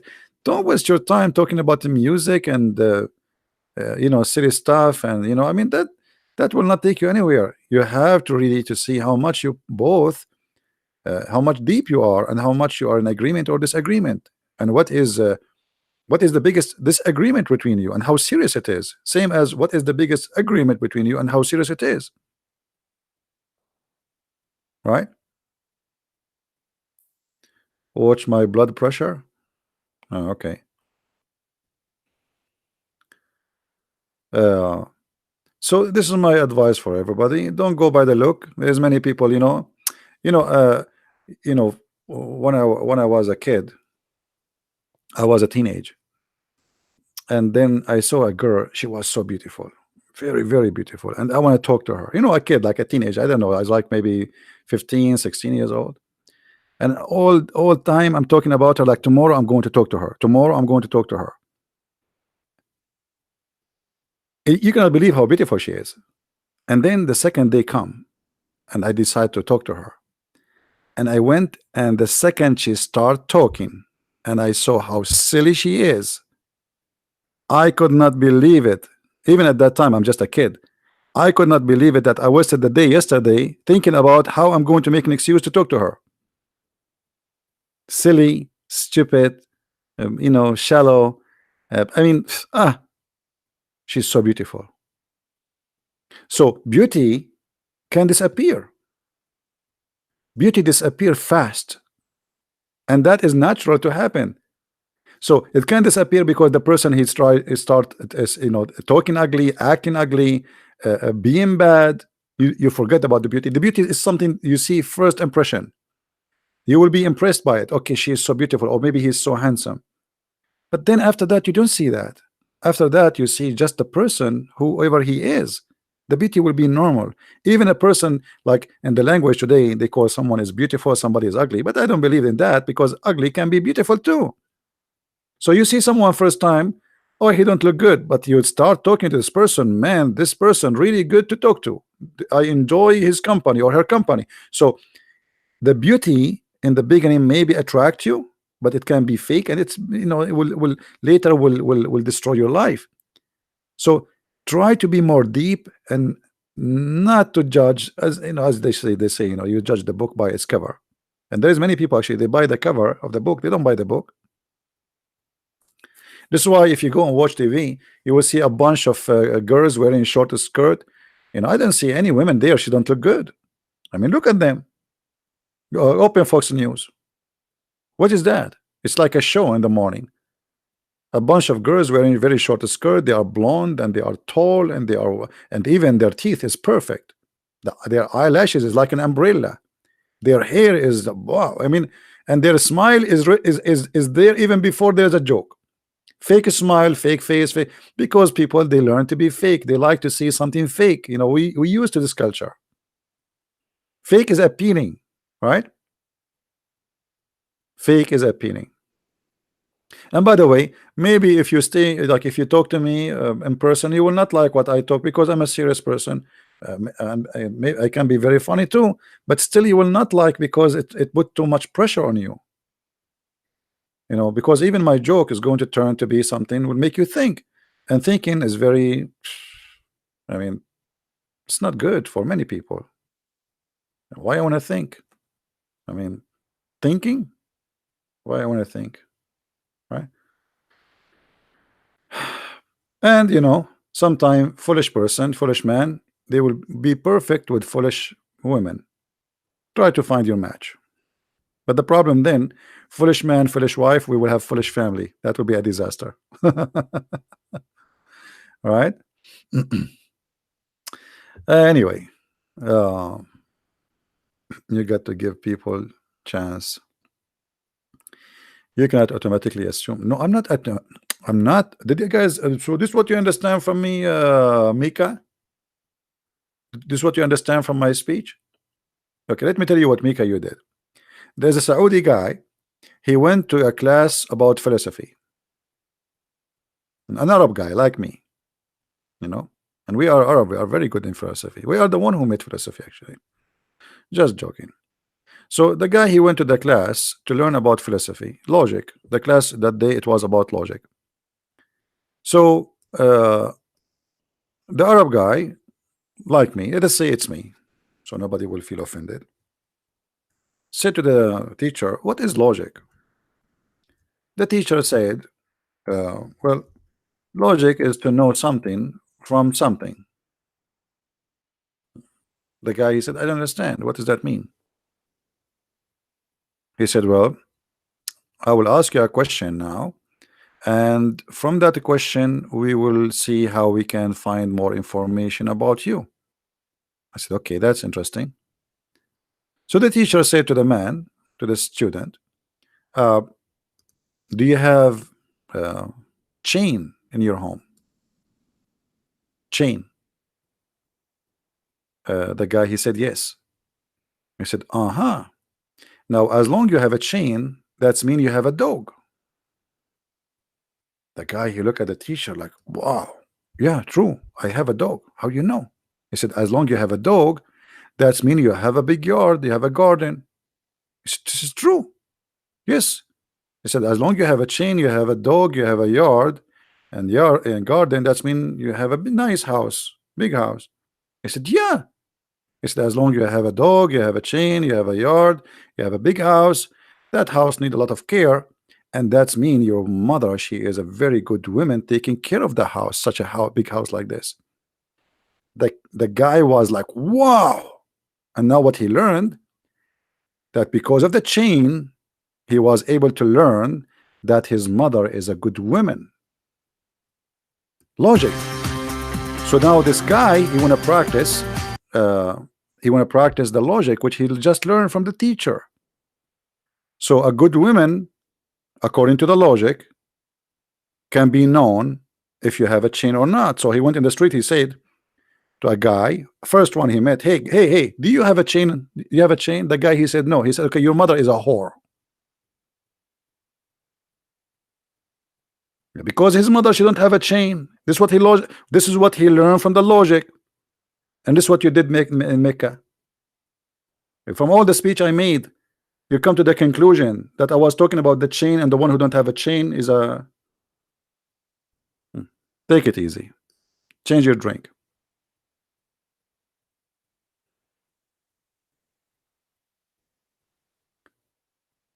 I don't know. It's you see, like, don't be shallow. You are not listening to me. You are not even listening. I'm trying to explain in details, and still you don't understand what I'm saying. So what I will say, what I will do.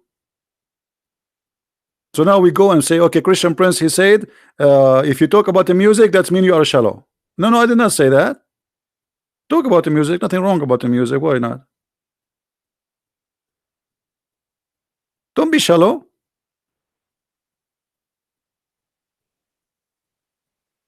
We are saying you have to dig deep and try to understand the personality of the person. Ask about something serious. Speak about divorce. Speak about children. Speak about how family can work, and try to see really a serious opinion, not just trying to say something in front of you. Talk about a person who have a problem. Let's see what this opinion of this guy about this problem, how he will solve it if he was in the case, and then you will know what he would do with you if both of you became in such a situation. Right?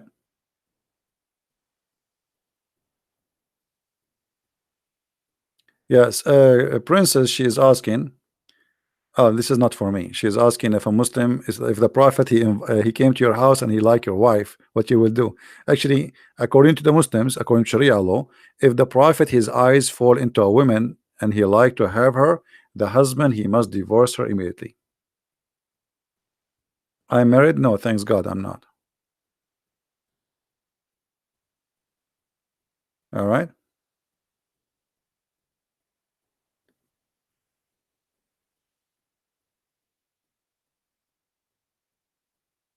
Jesus is a messenger before Abraham was. I am Jesus. Y'all gonna convert me? I don't know what Enzo is trying to say to us.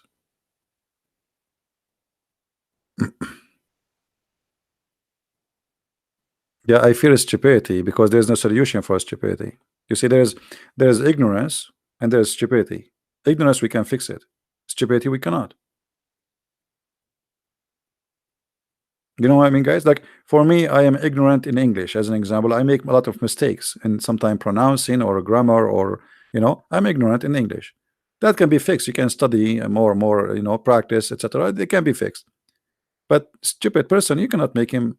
Like in China, they say he left as a donkey, he never come back as a horse. How you can make a donkey a horse? You cannot.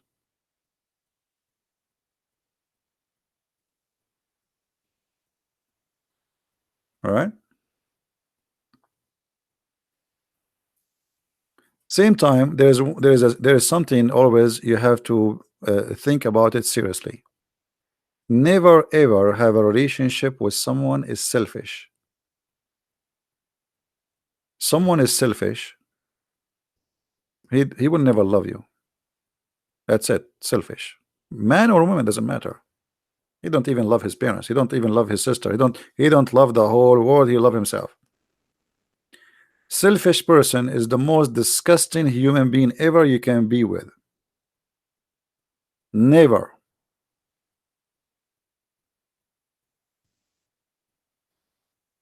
Never ever be with a person he think about the whole world as me.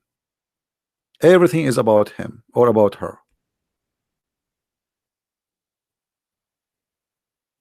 That will be one of the biggest mistake you do. Someone he believe I love me. He will never love you. She will never love you. They are selfish. And there's many ways to know if a person is selfish or not.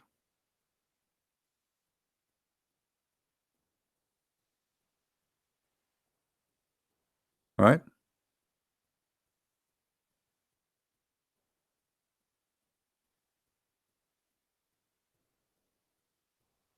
And I'm not saying anything to insult anyone. I'm just sharing with you what I believe. Take it easy. This is why I say the way I talk sometimes it can be um, harsh in some people, but the one who really try to help you is the one who will speak harsh to you, not the one who's say things you like to hear. uh, this is the problem in this life. People, they say to you things you like to hear, right? It's like, imagine you dress nicely and you are going to a wedding party, okay, and you are wearing a nice suit. Then you met the first friend, the second friend, the third friend, and all of them they shake hands with you. How are you? But then you will go in the bathroom and you notice that there's a poop of a bird in your shoulder, and not even one of them told you that you have something there, or in your head. That's mean none of them is your friends, correct? If they care for you, they will tell you right away, hey, there's something wrong there, fix it. But they will not tell you because they don't care for you. Actually, they are trying to make you look bad, right? It's like two females. One of them, she is jealous from the other female. The other female, she is, let us say, she whatever, she have something special. So she asked her, do this dress look good on me? Because she hate you and that dress is ugly. She would say, it looks so wonderful, so good. But if she really care for you, she will say, this is bad dress, you don't look good in it, right? Why love CP and Jesus? Jesus is above. I don't know what does that mean. And why you want to love CP anyway? And I'm no one. How you can love me? I have nobody loves me anyway. You see, you don't even know what the word love. You are attracted to maybe me talking, saying things to you, funny, you laugh, etc. You enjoy. So you love things about me, but you don't love me because you do not know me. And there again, we have to be, don't be shallow. Don't be shallow.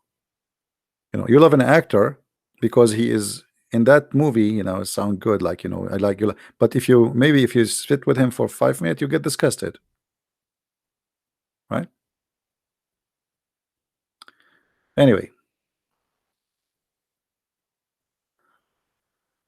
uh, and actually, this is my problem with people because I am honest with them. I say I speak my mind, and people don't like that. You have to be a hypocrite if you want to be liked by people. Um, the more you are a hypocrite, the more people like you.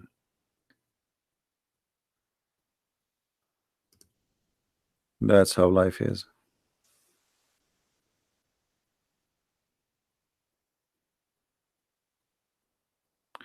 Listening to the Queen speak.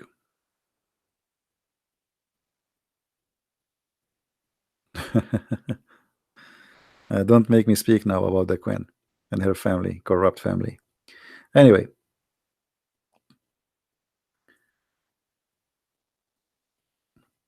language for me is not really a problem because as long I can deliver my ideas, it's okay.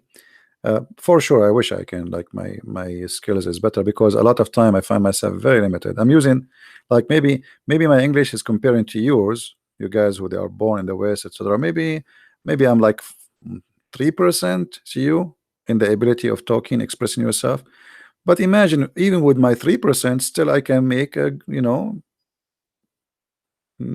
discussion come to be clear. I mean, mostly, right? So even though it's very limited, still, thank God, it's working. Yeah. I am an ex-Muslim. No, I'm not. I wasn't. I never been stupid to be a Muslim for a second. How you can be a Muslim? How somebody can believe that God will make your penis endless? I mean, this is not even smart. Okay, you are 6 foot tall, and then your penis is in China. Okay, and you will be lucky actually if your penis did not go in the jungle of Brazil. Do you know what they have there? Those ants, they will eat it alive. They will think it's a sausage. So I don't know how a person can be a Muslim. I don't know how you can accept such an idea. I mean, this is silly. A human being is very shallow. Or what if your penis go in the Amazon River and you have those fish who eat what they call them? Those fish, scary fish. Man, I don't want to think about it. This is very painful. In a second, it's going to disappear, and Allah will make it longer, and it's going to eat it again, and Allah will make it longer.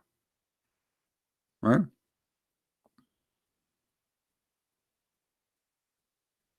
No, no, yeah, Parna, Piranha.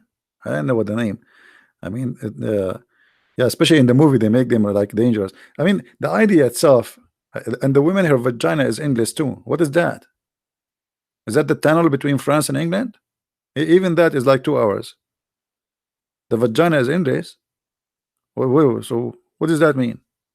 Is that like what they call those space holes? You know, the space black hole. The vagina is endless. What is that? A black hole in the space?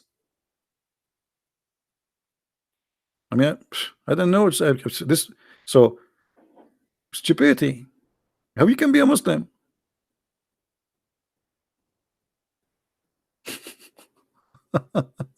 Yeah, because in Arabic it says ذكر كالنخلة سحوق and وفرج يسع ذلك, which mean a vagina which fit for that. It's endless. As long the penis is endless, it says the vagina fit for that endless penis. So it have to be endless too.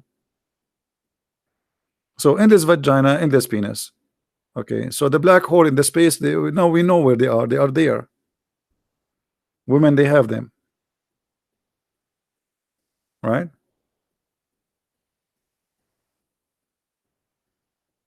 No, Allah is not about he love a human sexual. There's no Allah. This is Muhammad. He knew how corrupt a human being is, and he knew how the devil come to you always through the windows and doors.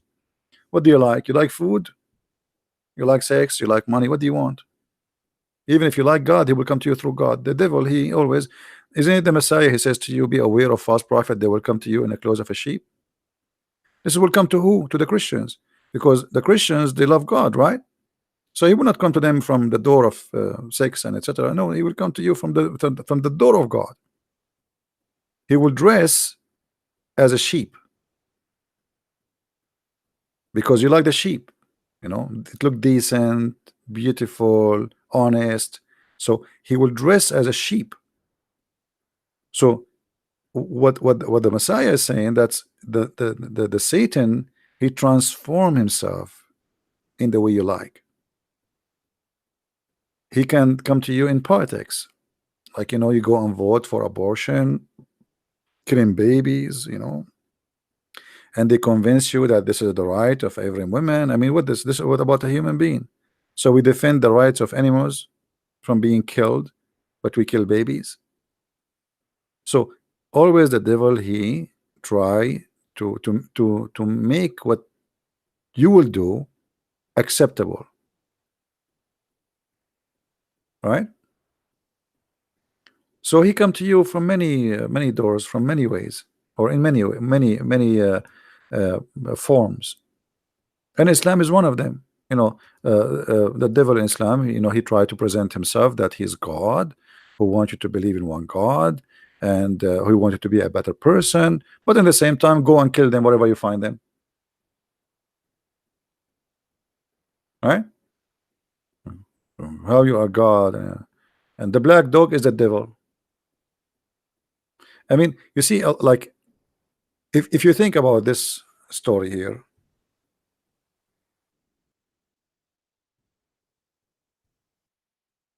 are you guys enjoying the night with me here?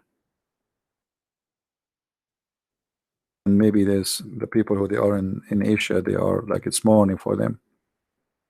You know, when Muhammad, he says, as an example, that the black dog is the devil, Think about it. Try to be. I mean, maybe you are not used to think deeply, but try to think about it just beyond that. It's stupid to say that, right? It's more than stupid. This is something really serious. Because if I can make you believe to hate an animal because of his color, that's not only this is not about stupid no more. This is about how dangerous this cult is. Because here you decided to kill your brain and to kill what God gave you as a gift, which is called logic. Use it. Think. And you decide to accept a person saying to you that the black dog is the devil. Why is the devil? Because he's black. Why is not the yellow dog? Or what about the red dog? What about the white dog? No. Only the black dog is the devil. So many of us, you know, you've been feeded some information during your lifetime, like the crusade are bad people, they are the devil, right? Because just the second you call the crusade, but the crusade, they were fighting back, they were not attacking, they were attacked. It was the Christians who were attacked, but on the schools always they attack the crusade. So you grow up and the crusade is the devil. Same here, the black dog is the devil. You don't even want to think. You don't even want to search. You don't want to study. Okay, let us see. Let us see how the black dog is a devil. Is that true? Is that possible? Or we just take things as people they say to us. Just because somebody says something, we take it. And this guy supposedly they call him prophet.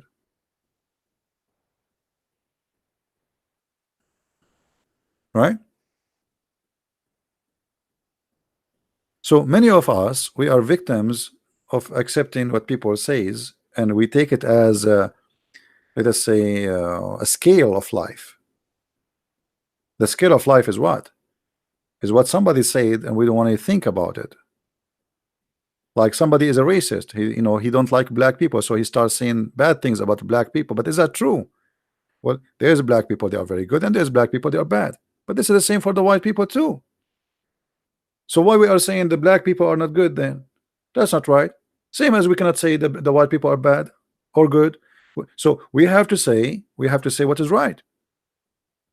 Here it's a mindset forced by religion, and then you block the idea of studying and researching to see if this is true, because the one who said that is a holy prophet. Do you believe in the black hole are real? I have no idea, my friend. I did not see one. If I go there one day, I will take a selfie, I will send it to you. All right? Like they say, they claim, I don't know, maybe it's true, I don't know, maybe. But here there's a question, what they call the black hole. They call it a black hole because simply they can see nothing. So how you can describe it if you can see nothing? You know what I mean? I don't know, for me it's not too much convincing as a always when they present to you even science, most of the science you have about the space is a theory. It's not really a science. Most of it, for sure, not all of it, but theory is a theory until it's proven to be true. But in our culture today, sadly, if something coming from a scientist who work in NASA, that's it. It must be not. This is not a theory. It is science. That fact, no. All of science is based on theories. You see, when you wanna like I make a theory, I can pass and go to the space. That was a theory for a long time, and then I was able to do that. So the theory became right. It became true. So most of the science, the origin of it is a theory. How we can let us find out how this works. It's a practice. So when they speak about something, they did not go there, did not really practice it or see it or go inside it, then until that day, we cannot confirm to be true or not. And I don't know if you understand my logic or not. Holes are always dark. Not necessarily. You see, again, the color can be fooling us. You see, one thing about the like colors, colors is deceiving, by the way. uh, I don't know if you study colors. When you see somebody is white, doesn't mean he's white. Actually, he's black, because white is the color your body reflect. Usually, it's a color you don't have. So if you see something red, that's mean he is not red, or the color is not really red. He is not painted by red. He's painted by a color. Suck all the colors, reflect that one. So always we are being deceived by knowledge about colors, or what we see around us. And seeing not always is true. Seeing can be deceiving. All of you, you know something is called mirage, right? If you drive in the desert, you see, you see water. You know, you see really your eyes showing you water. You see it all the way. You drive in the street, you see water, but there's no water. So sometimes seeing can be deceiving, right?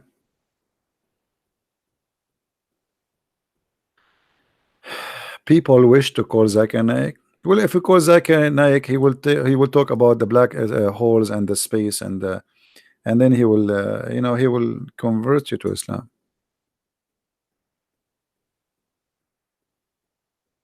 Yeah.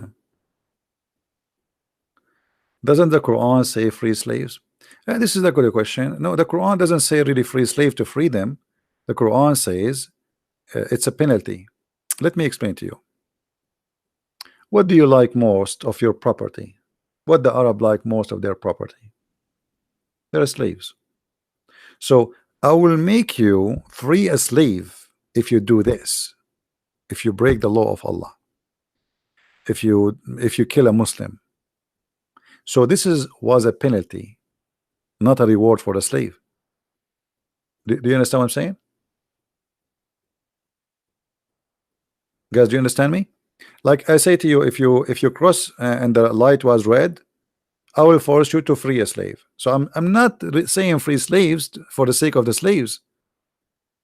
I'm saying free the slave for the sake of enforcing the law which you hate.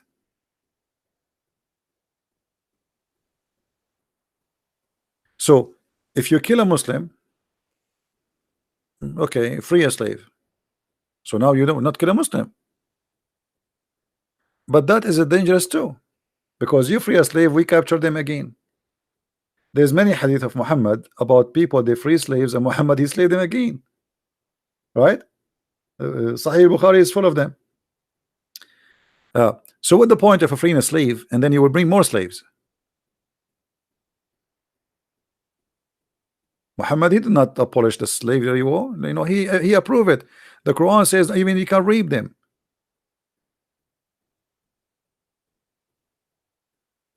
And Muhammad himself, didn't he accept slaves gifts from the ruler of Egypt or Alexandria? Yeah, he did. Maria the Coptia and her cousin and her sister and a bunch of people. He accept gifts as a human, right? No, here, how many slaves he have? How many slaves he have? Never, never. Okay, what about Paul? What about Peter? What about John? All the Messiah and his apostle, none of them have slaves. All in Islam, Muhammad and his companion, all of them they own slaves and by thousands.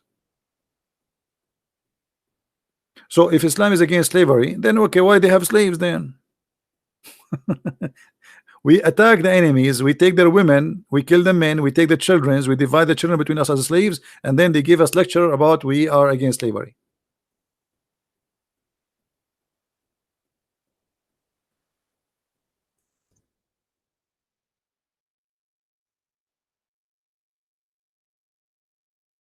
Look at this. I heard that Allah Messenger, I heard Atiyah, etc., etc., were presented to the Allah Messenger in the day of Qurayd. Those who have a pubic hair had the growing will be killed. So now Muhammad attacked this tribe. They are Jews. He make the men strip and the children too. And any child he have little hair around his pubic area, he will be slaughtered. Do you see it? And the rest, they made them slaves. You see here, they says, let us go to be alive, not to go to be free. All right.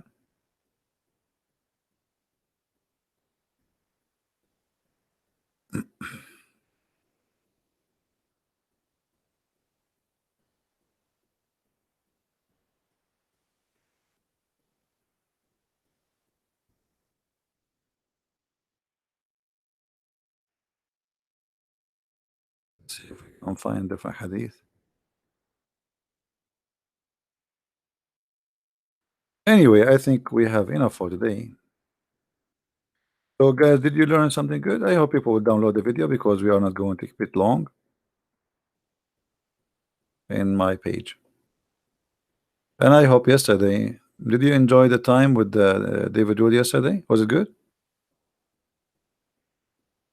Did you like it? Many of you, they text me, they says, why you don't be there, you don't be there. Okay, he invited me, I went there to make you happy. And always, you know, when somebody speak about something, a foolish man, after he speak for 2 minutes, you will notice he's a fool. Actually, always stay away from a person he don't talk, because there's no way you will know if he is smart or foolish or stupid. The more you talk, the more you get busted. You know what I mean?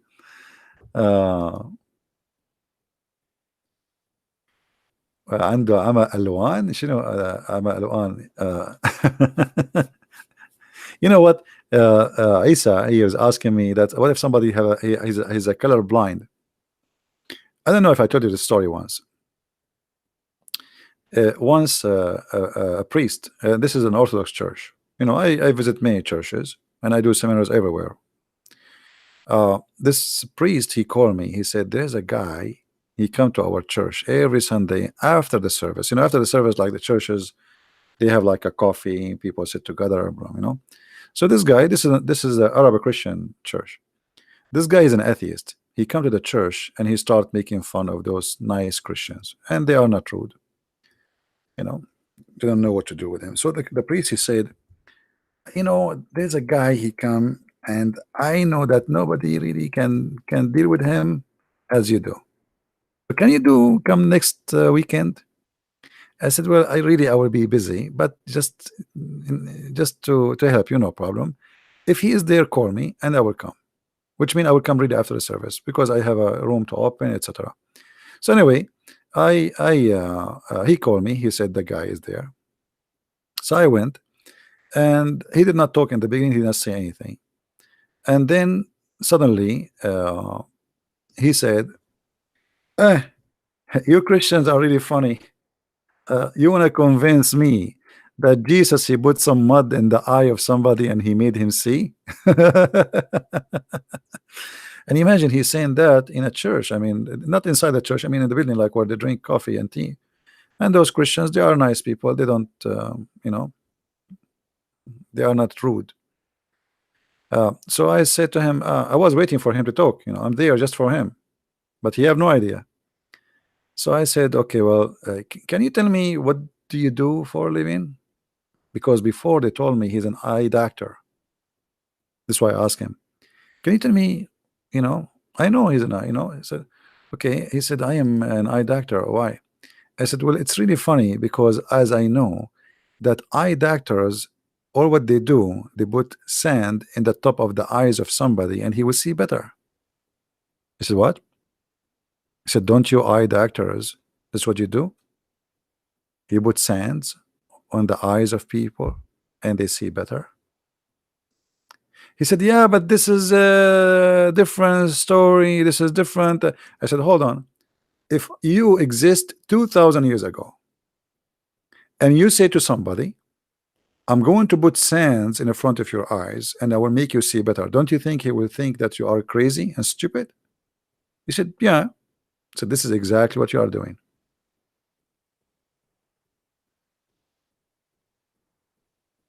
And he looked around him, hmm, and you see the silence. The people are quiet, waiting for him what he will say. You know, uh, he said, "Yeah, actually, you are right. Like he will accuse me to be stupid and crazy." I said, "And you are." And since then, he never come to the church. He called the priest. He says, "That guy who was then there, is he there? Is he coming? Is he still coming to the church?" He's not coming no more. He called the priest. He said, "This guy is still come. Is still he coming? Is there? He's coming." You know? Yeah. No, he's not. He's a atheist. He's an atheist. Yeah. But I mean, the logic. You can use your logic, but sometimes always you have to use the logic of the person to get him busted. We as a Christian, when we talk to people, we use our logic. Like a guy, a Muslim, like you saw the Muslim when he come, he starts saying to me, "Jesus died. How he can be God?" Right? I did not use my logic. I use his logic. Use their logic, you will torture them. You use your logic, you're wasting your time. They cannot deny their logic. They just use their logic. Use it. So try always not to use your own logic. Use their. All right.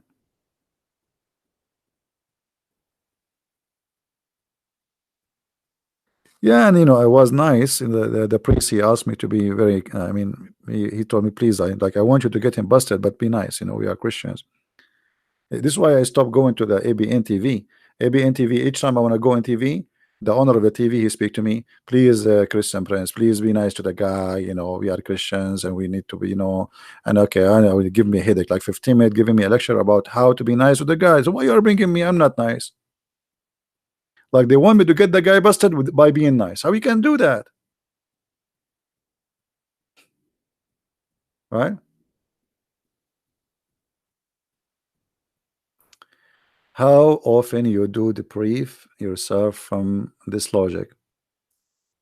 Will depend on the logic. Sometimes logic is a good word, but sometimes describes something foolish. As we mentioned the story of the chain. You remember the guy who asked, "Do you have a chain?" So logic is as a definition is good, but the contain sometimes is stupid. Depend on the person. You see, the logic of a Muslim is what? That he pray to Allah 5 times. He hate the infidels. He go to heaven, or he go and kill himself or kill others, and then he go to heaven and Allah will give him virgins and they have their legs open. Logic. This is logic, but this is stupid logic, right? There's a logic and there is stupid logic.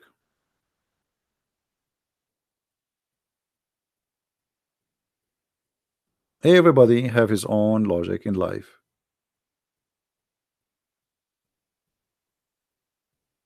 Well, he can call me maybe next time. Now I don't feel like talking to any Abdul. Everybody he think he have the right logic. Every one of us. Like uh, even when you eat, you have your logic of food. All your life is based on your own logic, but that doesn't mean it's really a logic. This is your logic, which means the way of reasoning. Uh, and this is why you have to try. This is why we are talking about not to be shallow. Try to understand the logic of the person. From his logic, you will know how smart, how fool he is, how stupid he is. You want to meet me? Why? What is your logic, Malika? Why you want to meet me? See, here we have a logic. Why you want to meet me? That is not logical for me. For you, it's a logic. You have your own reason. For me, I don't see a reason. Right?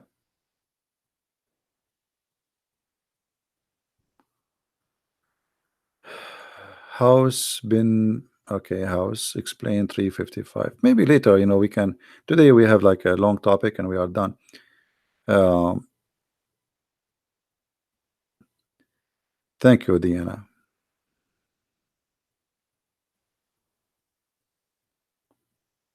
I don't and like sometime maybe because like sometime the English is limited, so people misunderstood me. Um,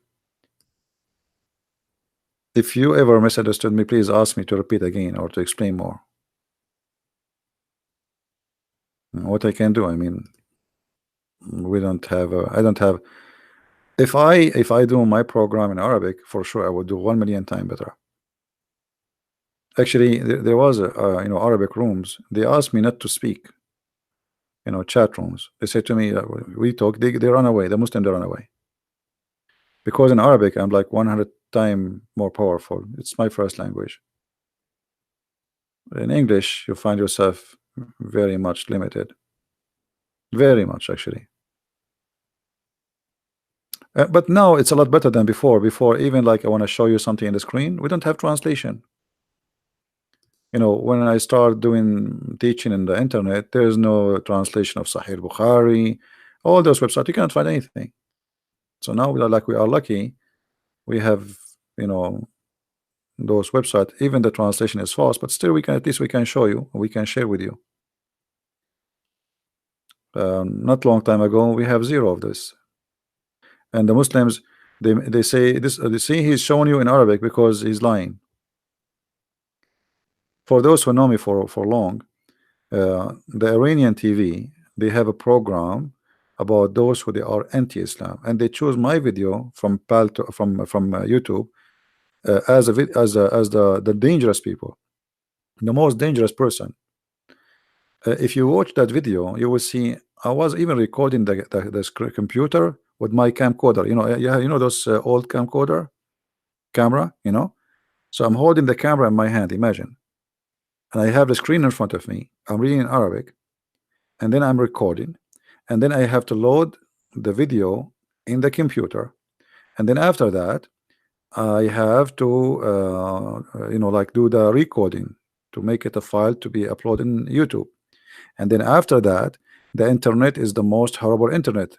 For those who do not know, I don't know how old are you guys, but in the beginning when we have internet, it was the most horrible thing. It's so slow. It worked by the phone. Sometime even the phone don't go through. You have to dial a number. I don't know how many of you remember those days. Do you guys remember? Not like now. You have a very fast internet. You have the Wi-Fi. You have the cell. This is before cell phone. So it was really hard. It take forever to load 5-minute videos. It's like a surgery. Yeah, dial up. You dial up. Oh, the number is busy, or your modem is stuck. Your modem is stuck. Your modem cannot go. So it was really horrible. So now, like you can. I mean, we have different word today. Not a different word.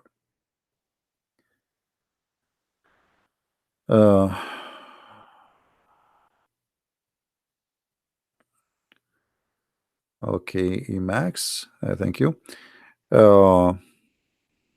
Yeah, but most of people know, like now, maybe don't remember those old days, how it used to be. So anyway, like to make a video before, it used to be really hard, very hard. Not like now, I can share with you on the screen, and I go live. We can't compare. We can't compare. Life is so different from before. And this is the funny thing about today, by the way. If you ask a woman today, she said to you, "Oh, today I'm tired. I did laundry." Don't they say that? What laundry? You don't do laundry. You put the clothes in the machine, you push the button, and then the clothes come out. Not only they are ready, they are dry. So what the laundry you did? You want to see what laundry was? Go and see. Check my grandmother. I'm tired. I was doing shopping. You said she's tired, or he is tired. He was doing shopping. Go and see how it take them to make bread.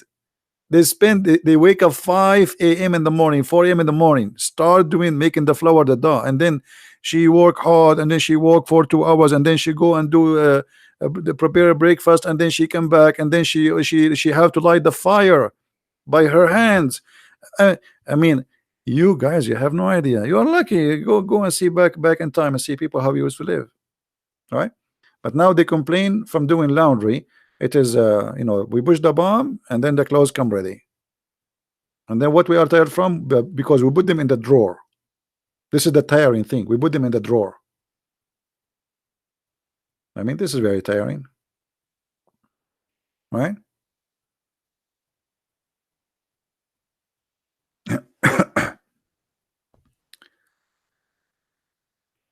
uh, yeah, so everything changed. Like now, the entertaining world. Like now, you can open. There's cameras live. Actually, most of the time, I open like there's live cameras. You can see around the world. Um, I mean, you can see beaches around the world. I mean, it's really beautiful. Technology is very helpful, but it can be very dangerous too. But depend what you use. Anything can be useful. Too much salt will kill you. Too much sugar will kill you. Too much water will you will be drowned. Anything can be useful or the opposite, right?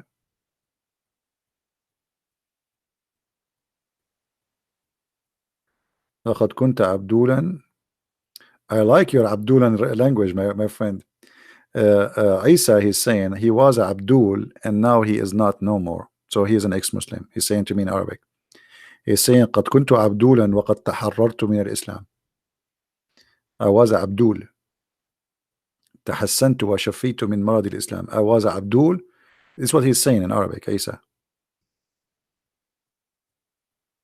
Very good for you, my friend.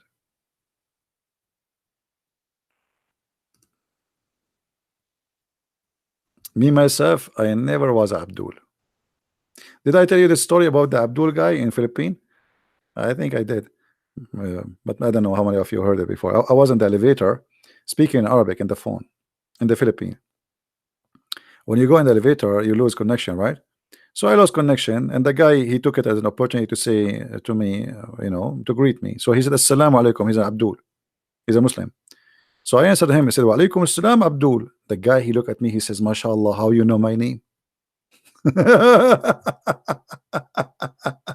MashaAllah, how you know my name? I said, what? Oh, no. All of you Abdul for me. It was a very funny moment. I mean, imagine if you are with me and this guy, he said to me, he thought I'm a Muslim because I speak Arabic. He heard me speaking Arabic. He don't speak Arabic himself. He's a Filipino, but he heard me speaking Arabic, and he knew how the Arabic sound like. So he said, Assalamu alaikum. I said, Wa alaikum assalam, Abdul. He said, oh, mashallah, how you know I am Abdul?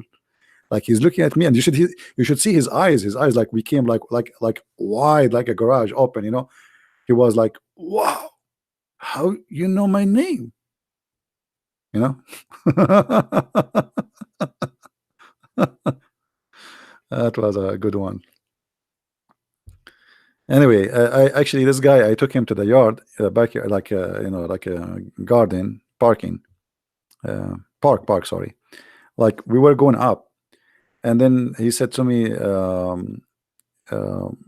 so you are a Muslim? I said, no, I am not. Sure not. That's not good.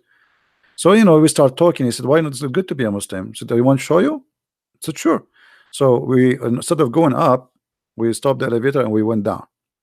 We went to the park. I sat with him for some time, and he keeps saying, there's no way in the Quran it says that.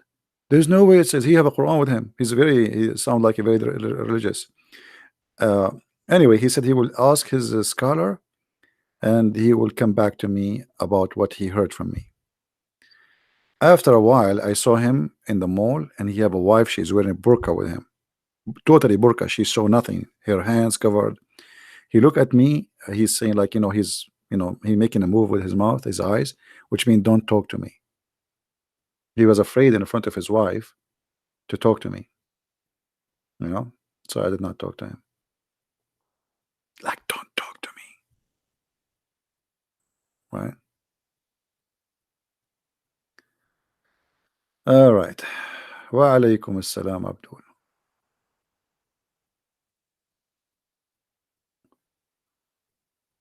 I'm trying to read the chat. It's very hard to follow.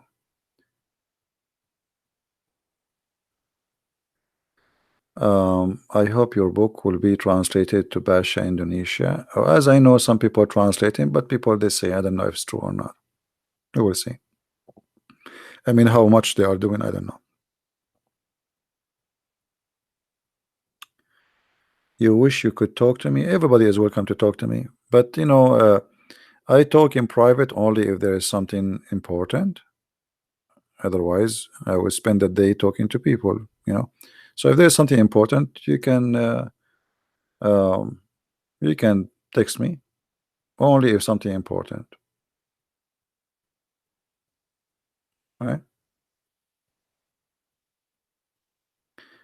Malika, you want to be my friend? All of you are my friends. Why? Are you my enemy? Guys, what is this about? All of you are my friends. Why not? Actually, I have many of you. I consider them the same as a family for me because I spend time with you more than I spend time with anyone. How many hours I'm here? So I wish really I can meet all of you. It would be fun. I don't know how many of you hate me, but I don't blame you. I hate me too. Yeah. Uh, but sometimes it's good, But by the way, you might meet me one day because my voice is hard extremely it's hard to hide. The second I talk, if you listen to me before, you will know that's just me. I told you once I was in the Philippines too. I was in a coffee shop. There was a guy reading the Bible and he's taking notes. So I said, okay, this Christian guy, let's talk to him. Um, so I asked him what he is studying, etc. And then he says to me, I know you. And I was looking at him, how this guy he know me? In the beginning, I thought maybe he saw me in a seminar or something. He said, no, no, I know you. I said, I don't think we met before. He said, no, no, no, I know you. I know you. And then after thinking, he said to me, are you Christian Prince? Star? Are you? Yeah. So if you meet me ever, you will know me from my voice. I cannot hide my voice. Maybe you will meet a million people, you will not find somebody have the same. It's different. Can be recognized easy. You protect me. Oh, that's good. Actually, before I was seeking protection, now I'm safe.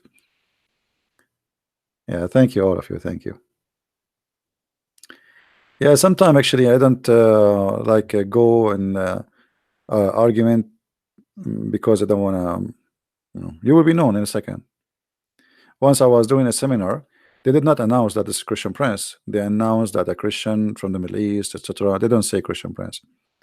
And then after I finished, two girls they came, and one of them she get like the other one she's trying to push her to talk to me. So I said, okay, people are shaking hands with me after the seminar. So I said, how I can help you? You want something? She said, yeah, I have a question. Are you Christian Prince? And then I said, yeah. The other one she said, see, I told you, this is him. This is him. But once a guy he thought I am, he said to me, uh, are you Sam Shamoun? I said, did you see Sam Shamoun? He said, I said, what? Did you see how Sam Shamoun looked like?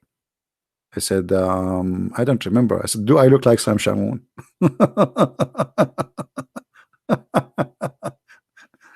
I mean, I look so far from Sam Shamoun. The guy asked me, are you Sam Shamoun?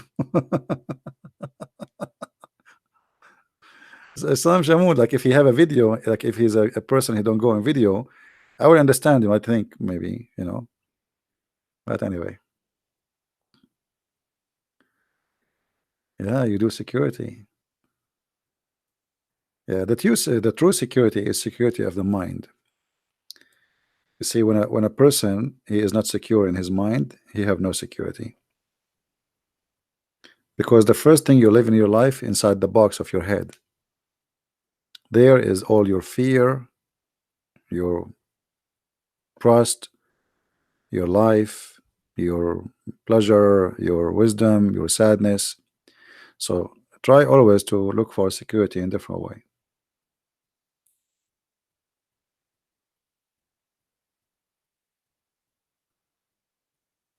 So do we have any Muslim want to say anything?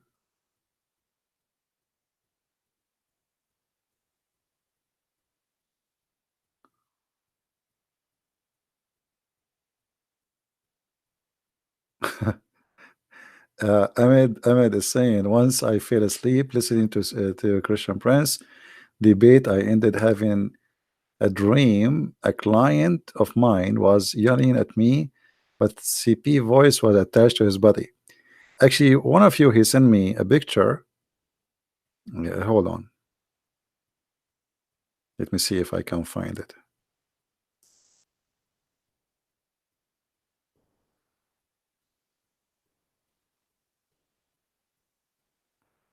Sometimes things are funny. I don't know if I deleted. Somebody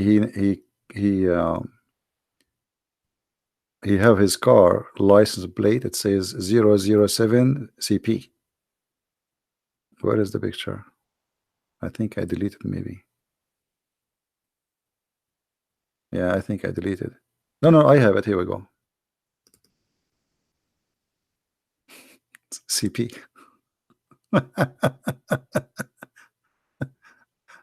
Oh boy.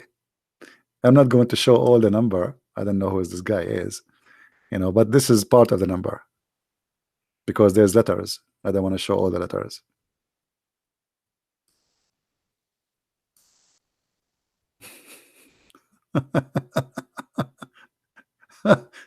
That's funny, isn't it? 007. This is James Bond, CP. Yeah. I don't know even what country is that.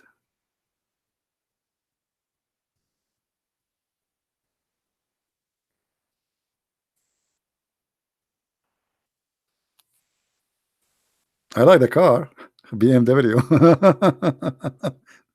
I would like to exchange it for my donkey.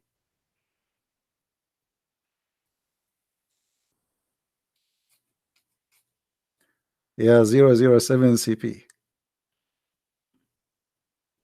I don't know where it is. I'm not sure really. Anyway, guys, I think we have enough for today, and feel free to download the video. You can cut it pieces, the part we are talking about marriage, etc., for those who like to help us, and especially the part where it says that Muslim men, they can rent you, as a female. But always my advice for all men and women, especially women, women are very emotional, and they are driven most of the time by emotion, and sometimes men, they take advantage of your emotion. So you have to be careful. You have to be in control of yourself, and don't be you see, even in America they say easy come easy go. Is that correct? They say that easy come easy go. So don't be easy. Don't be easy. And easy here is about being, I mean, anyone can grab you. All right, be something priceless. So when a man he have you, he respect what he have. When a man he got you, he knew he did not get something cheap. He did not get something everybody throw around before him. Don't be cheap. Be priceless. This is my advice to you, and it's up to you to listen or not. If you are my sister, I will talk to you the same way I'm saying right now. If any man can have you, why he want to marry you? Why any man want to marry any woman? Because men always, they like to get the benefit of the women, to enjoy her, but they don't want to have responsibility. So don't be cheap. Don't be no one. Don't be like, you watch those movies. I mean, those stupid movies, they corrupt our mind, make us believe it's fun to have sex around. It's fun to have a boyfriend and replace a boyfriend, a new boyfriend, and then after sleeping with 100 men, what is next? You will be cheap. You will be like a used and abused car. People load, get out, load, get out, load, get out. You don't want to be a taxi. You are a child of God. You are priceless. Give what you have for someone he deserves it, someone he will love you. He don't want to have sex with you only. He sleep with you because he loves you and he want to live with you forever. So if you want really a man to respect you, you need to force him to respect you. You earn the respect. It's not going to happen immediately. Same for the man. The man who sleep around, don't marry him. The man who sleep with you because you have a nice body, he will leave you tomorrow because someone else have nicer body. Do you understand me? I'm just being honest with you. If this is the reason he is with you, for the same reason he will leave you. Like women, they want to make a surgery to have big breast. Okay, so this guy, he want to be with you because you have big breast. Why? Are you a cow? And tomorrow he will see some woman, she have a better breast. If this is the reason he made him like you, this will be the same reason to dump you. Don't be stupid. Don't be stupid.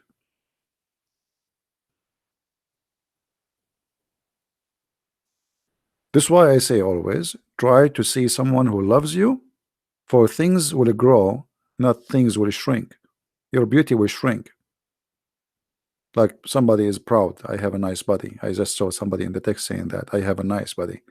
Well, your body will not be nice. Just wait. The older you get, the faster you notice how much maintenance you need.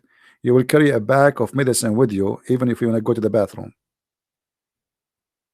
There's only one thing can grow. That is,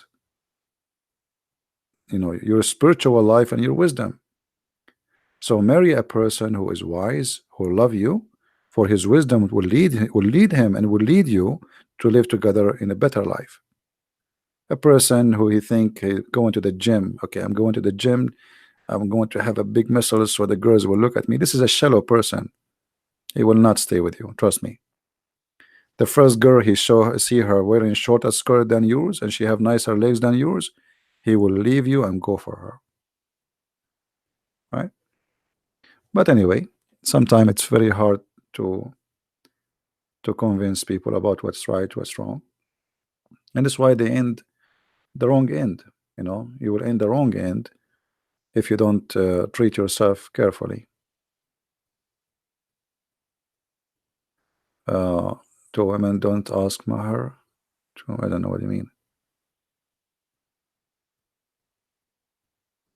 When a woman is strong, then only the strong will approach you. I don't know what does that mean. It's not about strong. This is not about strong. It's about reserving yourself from being tempted. Temptation is very powerful. Sometimes you feel lonely.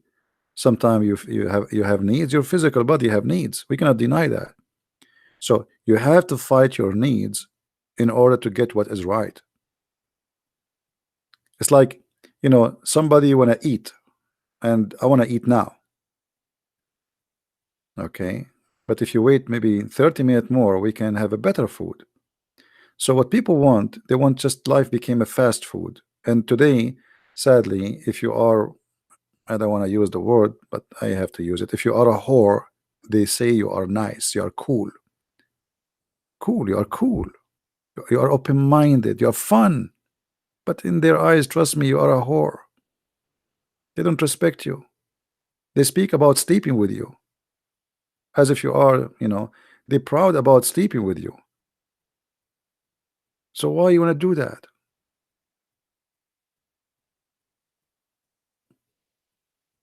You know what I mean?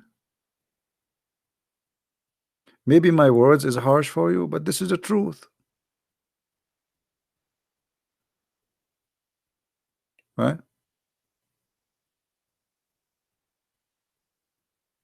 Look at the comments, guys. Look, people, they don't listen. I have a nice body. Okay. So what if you have a nice body? And what is next? Do you think the Korean should be forbidden. The Quran should be forbidden. Well, I don't know what it should be forbidden, but you cannot forbid a book because uh, it's impossible to forbid a book. First of all, like the same, the Muslims, they forbid my books, but my books is there. They forbid my videos, but my people hear me. So it's not forbidding the book will solve the problem. It is speaking to the mind of people so they will not believe in it. This is more powerful. Otherwise, if you forbid something, sometimes forbidding something make it more attractive. You know what I mean? To fight drugs is not just by saying I'm going to go out of after drug dealers, but if you make people don't buy it, if you convince them not to buy it, then drugs, nobody will import drugs. Is that correct? Why there's drug dealers? If nobody buy, there's no drug dealers. Is that correct? Okay. Well, so the best solution is make people more aware of the danger of drugs, and they will not buy it. Then nobody can sell it. Then even if you bring drugs and put it in the street, nobody will take it. As simple as that. So people always fight things in the wrong way. Like I fight it, so I force my law. Like in Saudi Arabia, you cannot have sex without contract, or supposedly, which is a prostitution anyway. But people, they do, and the more you force it, the more they do it. It is the most corrupt country ever. Everything happening there. I remember the story of the limousine company. You call the limousine car.